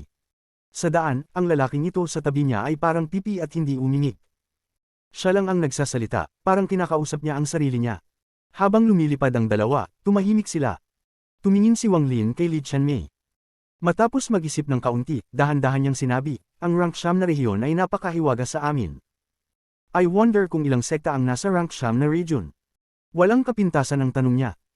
Sa Cloud Sea, dahil sa Star Fog, nakagawa ito ng mga hadlang sa pagitan ng mga cultivator, kaya hindi laganap ang maraming impormasyon. Ang rank 9 na rehiyon ay mataas din sa itaas at isang misteryosong pag-iral. Ang mga talaan ng origin sect ay mayroon lamang isang simpleng paglalarawan ng ranggong 9 na rehiyon. Alam lang nila na may God sect. Nalaman lamang ni Wang Lin ang tungkol sa Heaven Breaking sect pagkatapos makuha ang Jade at hanapin ang mga alaala ng Poison Old Woman. Pagkatapos ng lahat, ang isang rank 5 sect ay hindi makakaalam ng higit sa isang rank 6 na sect. Narinig ni Li Qianmei si Wang Lin na nagsalita. Matapos mag-isip ng kaunti, sinagot niya ang tanong ni Wang Lin. May kabuuang 4 na sekta sa rank 9 na rehiyon, katulad ng God sect, Ghost sect, Demon sect, at Heaven Breaking sect. Ang Heaven Breaking sect na kinabibilangan ni Qianmei ay ang pinakamahina, habang ang God sect ang pinakamalakas. Ang Ghost sect ang pinakamisteryoso. Tungkol naman sa Demon sect, medyo nag-alinlangan si Li Qianmei at Bam Ulong. Ang Demon sect ay matatagpuan sa pinakamalalim na bahagi ng rank 9 na rehiyon, at napakahirap para sa mga cultivator na pasukin ito. Ang lahat ng makapangyarihang mabangis na hayop ay nagtitipon doon. Minsang sinabi ng guro na may mga nakakatakot na hayop na maaaring mag-anyong tao doon. Gayunpaman, sa paligid ng God sect, ang Demon sect ay walang magagawa. Oh! Bahagyang nagbago ang ekspresyon ni Wang Lin at pagkatapos ay sinabi niya, mga mabangis na hayop na maaaring magkaanyong tao.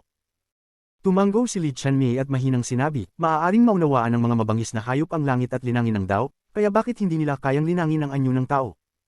Gayunpaman, walang maraming mabangis na hayop na tulad nito, bihira lamang.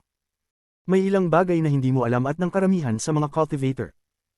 Kahit na ang Heaven Breaking sect ko ay nalaman lang ang tungkol sa ilan sa mga sikretong ito pagkatapos makapasok sa rank 9 na rehiyon. Seryoso ang ekspresyon ni Li Qianmei. Matapos mag-isip ng kaunti, Bam Ulong siya, matagal na ang nakalipas, mayroon lamang isang sekta sa rank 9 na rehiyon ng Cloud Sea. Ito ay ang God sect. Pagkatapos ng God sect na pamunuan ng Cloud Sea sa hindi mabilang na taon, ang unang pagsiklab ng mabangis na hayop ay naganap. Noong panahong iyon, mayroong 3 mabangis na hayop na may anyo ng tao. Sinasabing nanggaling sila sa ibang star system. Kung wala ang God sect, ang pagsiklab na ito ng mabangis na hayop ay kumalat sa buong Cloud Sea. Sa huli, napigilan ito ng God sect, kaya hindi ito kumalat, at hindi alam ng maraming tagalabas. Ang digmaang iyon ay sinasabing nagdulot ng mabibigat na casualty. Matapos sugpuin ng mabangis na mga hayop, nagpadala ang God sect ng isang grupo ng mga tao na ilalagay sa kailaliman ng rank 9 na rehiyon. Mayroong puwang sa espasyo doon na nag-uugnay sa isang misteryosong sistema ng bituin. Ang ilang napakalakas na hayop ay nagmula doon. Upang pigilan ang pagkalat ng mabangis na mga hayop, sumiklab ang mga labanan doon sa loob ng 10,000 taon. Kahit ngayon, patuloy pa rin ang laban. Isang bahagi ng God sect ang sumuko sa kanilang kalayaan at nanatili sa loob ng rank 9 na rehiyon, na kumikilos bilang unang linya ng depensa. Gayunpaman, sa paglipas ng panahon, naging independyente ang mga alagad ng God Sect na ito at nagsimulang tawagin ang kanilang sarili na Demon Sect. Huminto sila sa pagtanggap ng mga utos mula sa God Sect, ngunit ipinagtanggol pa rin nila ang posisyong iyon mula sa mga alon ng mabangis na pag-atake ng mga hayop. Napakaganda ng boses ni Li Qianmei, ngunit ang nilalaman ng kanyang mga salita ay nakakagulat. Naging seryoso ang mga mata ni Wang Lin. Hindi niya akalain na ang Cloud Star System ay nagtatago ng isang nakakagulat na lihim. Ang God Sect ay nag-aalala tungkol dito. Kinatatakutan nila ang Demon Sect at ang lumulusob na mabangis na hayop. Una silang tumulong na i-promote ang Ghost Sect na magaling gumamit ng soul capture spells sa isang rank siyam na sect. Tapos tinaas din nila ang Heaven Breaking Sect ko sa rank siyam. Ang lahat ng ito ay upang maghanda para sa pangalawang pagsiklab na maaaring mangyari anumang oras. Pagkatapos niyang magsalita, tumingin siya kay Wang Lin at mahinang sinabi. Napakahalaga ng usaping ito. Sana hindi sabihin ni Brother Lu sa iba.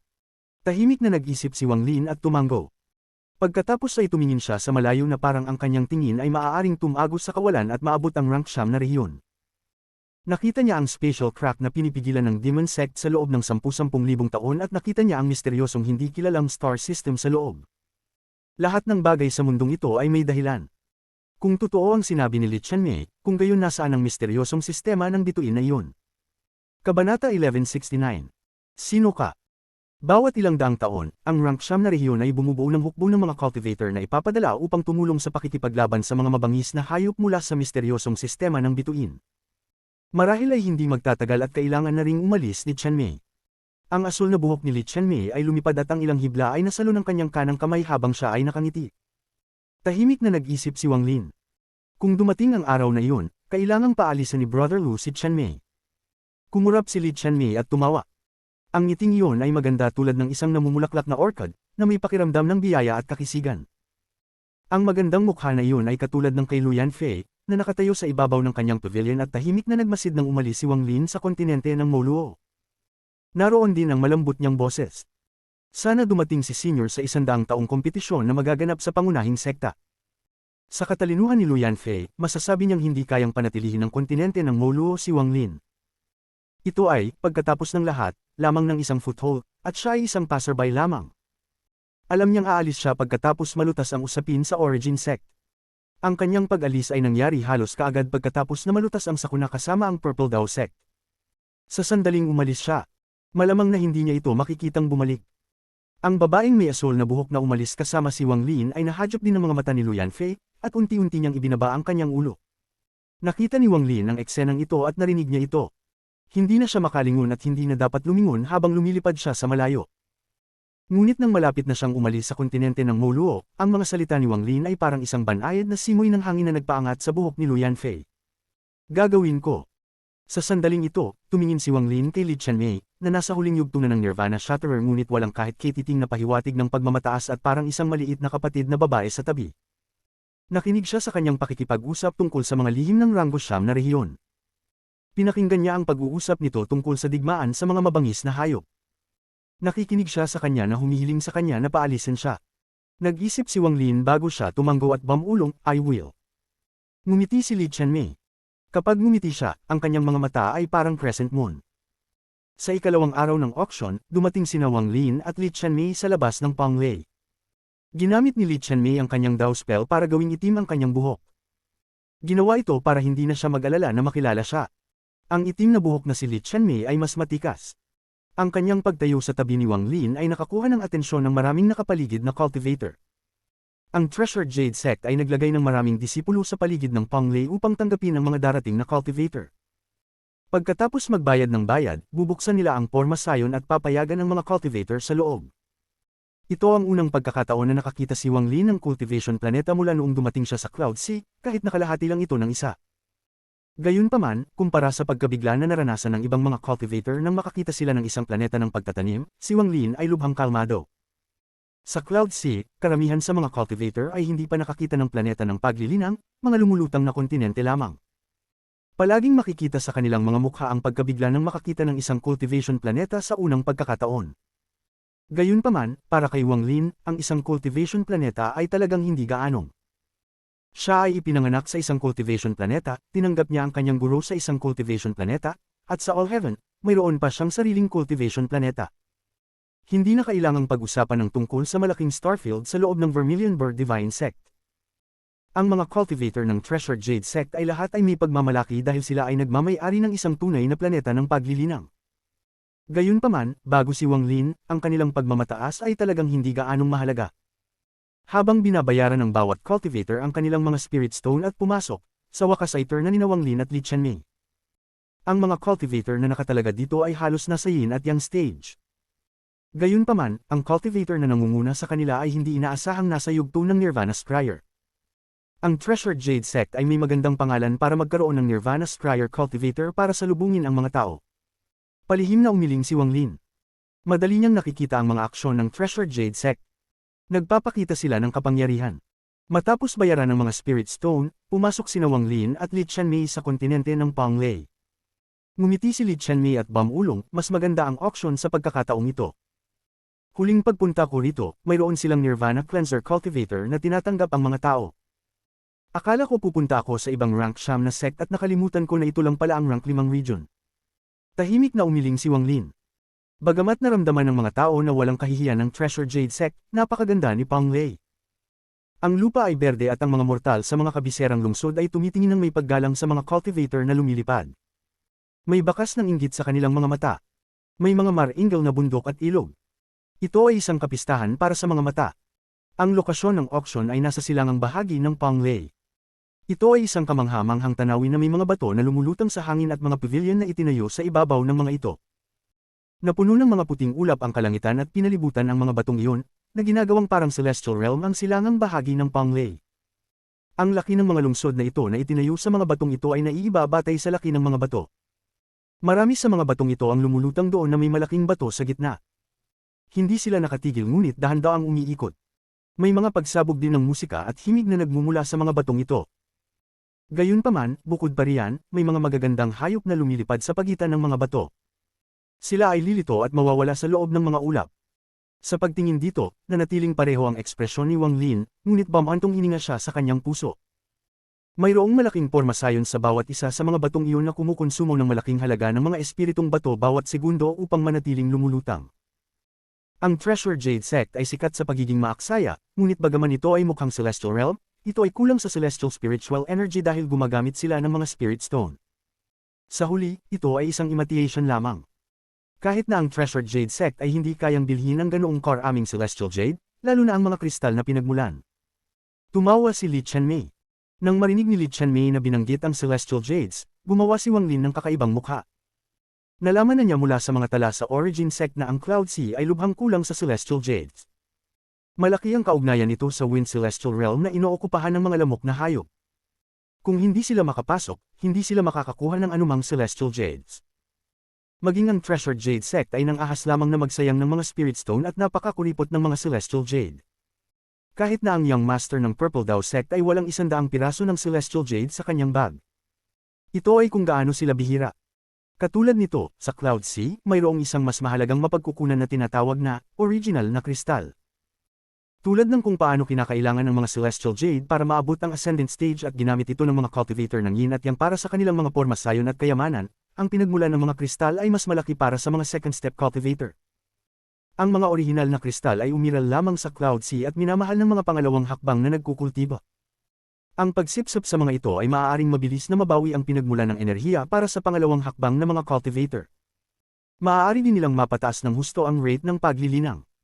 Kung mayroon kang pinagmulang kristal kapag nagtatakda ng mga pormasayon o pagpino ng mga kayamanan, tataas ang kanilang kapangyarihan. Gayunpaman, ang mga kristal na pinagmulan ay kasing bihira ng mga Celestial Jade. Ang pagkakaiba lang ay ang mga Celestial Jade ay nasa Wind Celestial Realm, kaya halos imposible itong makuha. Tulad ng para sa mga kristal na pinagmulan, ang mga ito ay halos kinokontrol ng ranggo 8 o mas mataas na mga sekta, karamihan sa mga ito sa pamamagitan ng ranggo 9 na mga sekta. Ang lahat ng ito ay dahil sa pagbuo ng mga kristal na pinagmulan. Hindi sila maaaring minahan ngunit nabuo ng ranggo 12 na mga hayop na maaaring maging fog. Matapos ang rank 12 na hayop ay nanirahan sa loob ng star fog sa mahabang panahon, unti-unting nabubuo ang isang origin crystal. Tanging mga sekta at cultivator na may ranggo na 12 na hayop ang maaaring magsaka ng mga kristal na pinagmulan. Gayunpaman, walang gaanong rank 12 na hayop, at iilan lamang sa kanila ang maaaring maging fog. Bilang resulta, ang ranggo na 8 sekta at mas mataas lamang ang nagmamay-ari sa kanila. Kung ang isang pinagmulang hayop ay lilito sa ibabang rehiyon, isang malawakang labanan para dito ang magaganap. Pagkatapos ng lahat, ang pinanggalingan na hayop ay nangangahulugan ng mga kristal na pinagmulan. Pumasok si Wang Lin sa isang lungsod sa isa sa mga lumulutang na bato kasama si Li Qianmei. Ang lungsod ay bukas at mayroong maraming mga cultivator sa loob. Ang ilan ay nagbayad pa ng mga spirit stone ng Treasure Jade Sect para magbukas ng sarili nilang mga booth para magnegosyo. Ito ang panlabas na perimeter, at ito ay medyo masigla.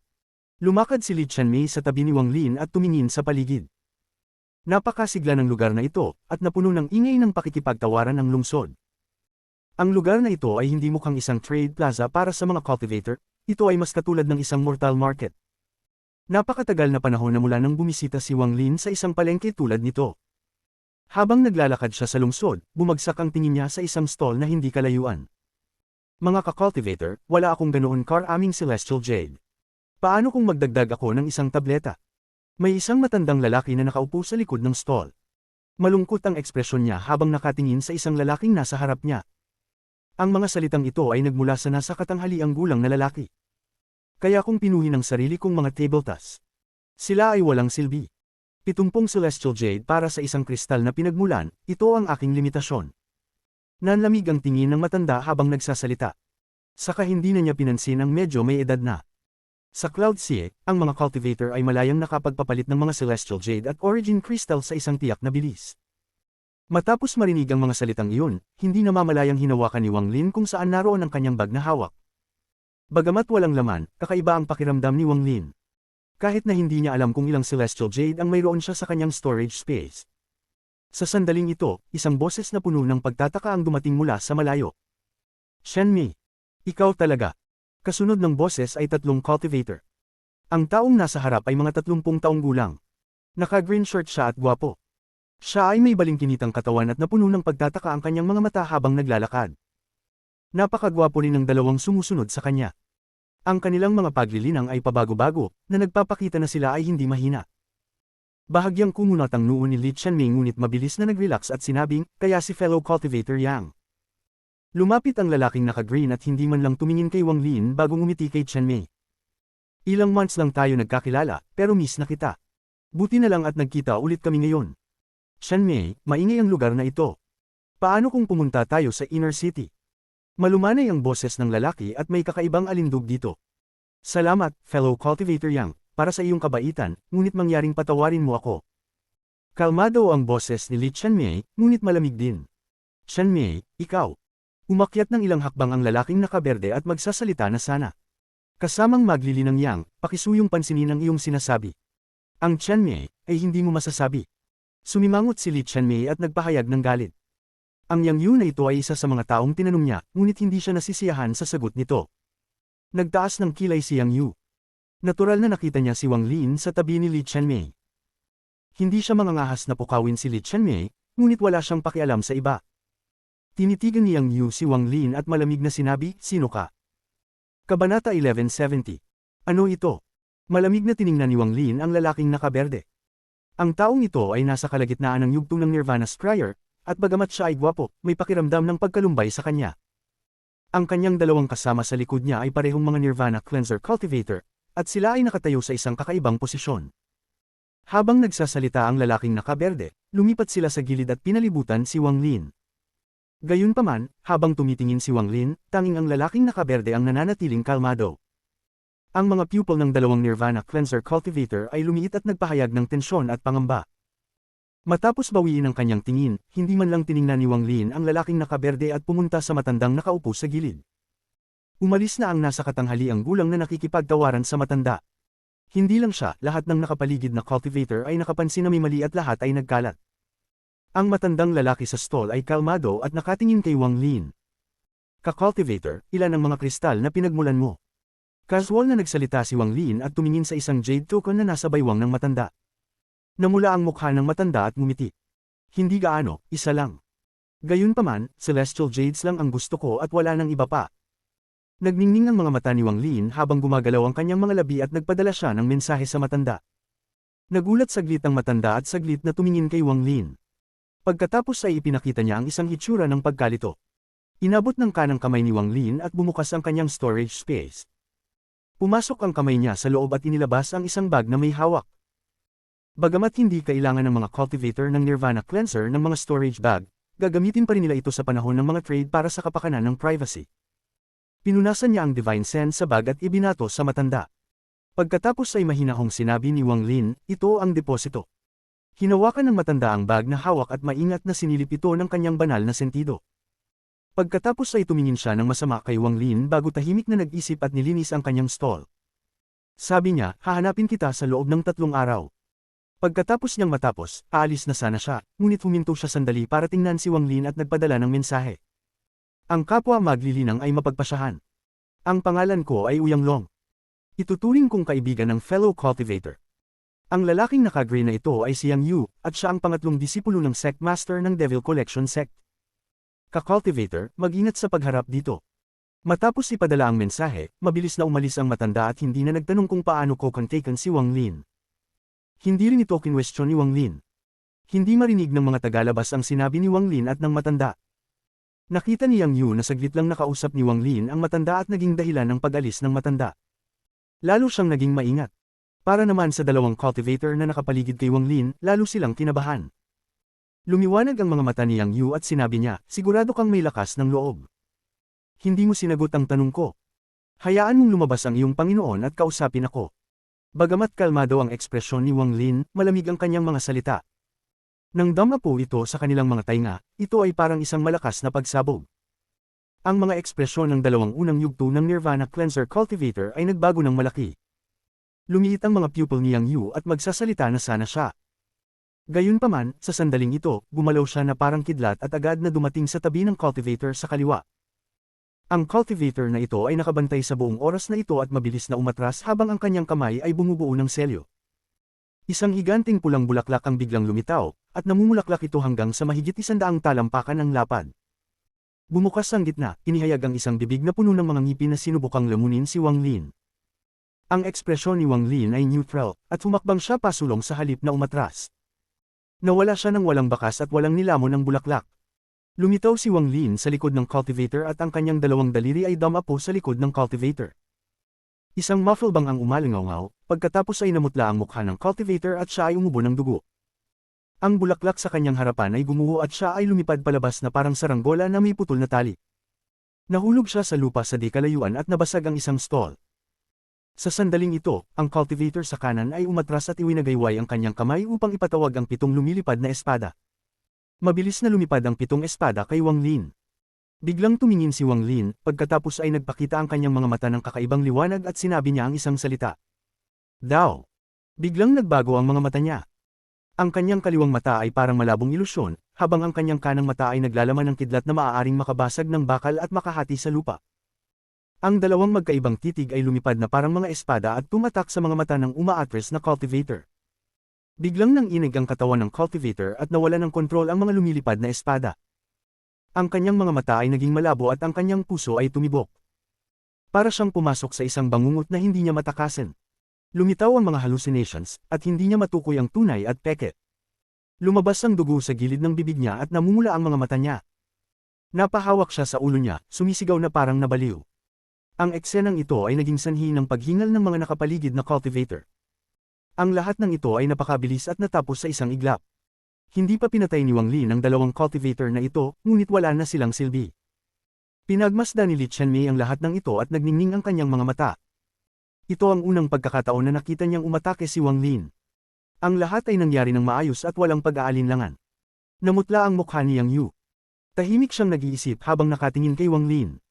Umalingaw-ngaw sa tenga niya ang hiyawan ng mga kasama niyang miyembro ng sekta at gumugulo sa kanyang isipan. Sa sandaling ito, lumingon si Wang Lin kay Yang Yu. Kalmado ang mga mata niya, parang dinurog ng langgam ang nangyari kanina. Ang malamig na titig na yun ay nagpang-inig sa isip ni Yang Yu. Dahan-daang naglakad si Wang Lin patungo kay Yang Yu. Noon, hiniram ni Lu Yunkong ang kapangyarihan ng mundo at ginamit ang kanyang dao para sugpuin ang isang bagay. Bagamat nabigo ito kay Wang Lin, naunawaan ni Wang Lin ang paraan ng pag-atake na ito. Dahil sa pagkaunawa ni Wang Lin sa dao, madali para sa kanya na maunawaan ang kahulugan at gawin itong sarili niyang spell. Bawat hakbang niya ay sumasabay sa tibok ng puso ni Yang Yu. Dahil dito, tumibok ang puso ni Yang Yun sa bawat hakbang. Sa hindi hihigit sa 10 hakbang, mas lalong namutla ang mukha ni Yang Yu. Habang tumitibok ang kanyang puso sa bawat hakbang, lumaki si Wang Lin sa kanyang mga mata at bumagsak na parang bundok. Gayunpaman, hindi umatras si Yang Yu. Namumugto ang mga ugat sa kanyang mukha habang nakatitig kay Wang Lin. Pinilit niyang magpakawala ng dagandong at gumagalaw ang kanyang buhok ng walang hangin. Gayunpaman, wala na sa kanya ang kagandahang taglay niya noon. Isang malamig na buntong hininga ang pinakawalan ni Wang Lin. Ang kanyang mga hakbang ay ganap na sumanib sa tibok ng puso ni Yang Yu, at ang puso ni Yang Yu ay nasa ilalim ng ganap na kontrol ni Wang Lin. Itinaas ni Wang Lin ang kanyang kanang paa, ngunit nang mahulog ito, pinigilan niya ito sa himpapawid. Dahil sa sakop ni Wang Lin, biglang tumigil ang puso ni Yang Yu. Sa sandaling ito, biglang lumapag si Wang Lin at bumilis. 3 sunod-sunod na hakbang ang ginawa niya. Bang, bang, bang. Sa sandaling lumapag ang 3 hakbang na iyon, naramdaman ni Yang Yu na parang isang mabigat na martilyo ang tumama sa kanyang dibdib ng 3 beses. Nang inig ang kanyang katawan, namumula ang kanyang mukha, at umubos siya ng isang subaw ng dugo. Hindi niya nagawang pigilan ang nasasakupan ni Wang Lin at napaatras siya. Pagka-atras pa lang niya ng isang hakbang, umubo na naman siya ng dugo. Nagpatuloy siya sa pag-atras at namutla na naman ang mapula niyang mukha. May pagkalito at pagpupumilit sa kanyang mga mata. Sa isang kisap mata, namumula ang kanyang mga mata. Isa-isang lumitaw sa kanyang isipan ang mga ilusyon. Ito ang mga eksena niya at ng kanyang mga kapwa miyembro ng sekta na namamatay sa hindi mabilang na iba't ibang paraan. Alam niyang mali ito, ngunit hindi niya maalis ang isip. Ang mga ilusyong ito ay parang mga alaala na nakaukit sa kanyang isipan at nagiging mas totoo sa bawat segundo. Marahas na nanginig ang katawan ni Yang Yu habang hawak niya ang kanyang ulo. Hindi siya sumigaw, ngunit nagpatuloy siya sa pagpupumiglas. Nawawala na siya ng linaw at napalitan na ng kalituhan. Nang makitang malapit na siyang mawala sa loob ng ilusyon, patuloy na umatras si Yang Yu at humingi ng tulong. Uncle Master, iligtas mo ako. Sa sandaling magsalita siya, isang berdeng anino ang dumating bago si Yang Yu. Walang awang itinuro ng kanyang daliri ang pagitan ng mga kilay ni Yang Yu. Ang mga popong sounds ay nagmula sa kanyang katawan at ang pag-ambon ng dugo, pagkatapos ay nahulog siya sa lupa na walang malay. Hindi tumigil ang berdeng anino na ito at sa isang iglap ay dumating sa tabi ng isa pang cultivator. Gumamit siya ng parehong spell at naging sanhi ng paghimatay ng sumisigaw na cultivator. Habang gumagalaw ang berdeng anino, dumating siya sa harap ni Yang Yu at itinuro ang kanyang daliri sa kanya. Ang berdeng anino ay isang matandang lalaki. Siya ay may isang ulo ng puting buhok at ang kanyang mga mata ay nagniningning sa kapangyarihan. Ano ang hinahanap mo sa akin? Kalmado si Wang Lin habang nakatingin sa matanda. Walang emosyon ang ipinakita ng matanda habang nakatingin siya kay Wang Lin saglit at ngumiti. Talagang matalino si fellow cultivator Lu. Hinahanap ka nga ng matandang ito, kaya sana hindi baliwalain ng fellow cultivator na medyo walang ingat ako. Paano kung maghanap tayo ng isang lugar upang payagan ang matandang ito na gumawa ng mga pagbabago? Nanatiling pareho ang ekspresyon ni Wang Lin habang nakatingin siya sa matanda. Pagkatapos mag-isip ng kaunti, tumanggo si Wang Lin. Si Wang Lin ay kasing tuso na ng Diablo, at nang unang lumitaw si Yang Yu, napansin ni Wang Lin na malinaw na nakatingin sa kanya si Yang Yu. Pagkatapos ay dumating si Yang Yun at nagsimulang magpanggap na naabutan si Chen Mei. Nakita pa niya iyon nang magpanggap si Yang Yun na naabutan si Chen Mei, hindi na itago ng dalawa pa ang kanilang kaba. Kung ito nga, ayos lang, ngunit mabilis na itinuro ni Yang Yu ang kanyang salita kay Wang Lin. Dahil sa antas ng cultivation ni Yang Yu, tila pinag-isipan niyang gawin ito. Matapos makita ang mga pahiwatig at sa paalala ni Ouyang Long, alam ni Wang Lin na siya ay pinupuntirya ni Yang Yu. Isang beses lang siya nakipag-ugnayan sa Devil Collection Sect, at iyon ay si Zhou Yu sa kontinente ng Moluo. Gayunpaman, ito ay ang tingin lamang ni Wang Lin. Hindi sigurado si Wang Lin kung sinusubukan ng kabilang partido ang kanyang lakas dahil sa usapin kay Zhou Yu. Ang kapintasan na naiwan sa ligaw na kontinente. Gayunpaman, anuman ang mangyari, iginagalang ng mundo ng paglilinang ang malakas. Ang pagpapakita ng kanyang cultivation level ay hindi lamang magiging hadlang sa iba, ito ay magbibigay daan din sa kanya na magkaroon ng respeto. Matapos itong mapagtanto, agad na pinili ni Wang Lin na umatake. Matapos marinig ang sinabi ng matanda na, kasamang cultivator na si Lu, lalo pang naging sigurado si Wang Lin kung ano ang gagawin. Si Li Qianmei ay nilinang lamang sa maikling panahon at walang karanasan sa buhay ni Wang Lin sa pakikipaglaban sa lahat ng mga matandang halimaw na may maraming taon ng karanasan. Hindi niya nakita ang napakahirap na palatandang ito hanggang sa sinabi ni Wang Lin na, ilabas ang iyong Panginoon. Lumiwanag ang mga mata ni Li Qianmei na parang may nakita siya. Ang tukana ng taong ito ay mas nakakatakot pa sa kanyang cultivation. Gulat na tiningnan ni Li Qianmei si Wang Lin.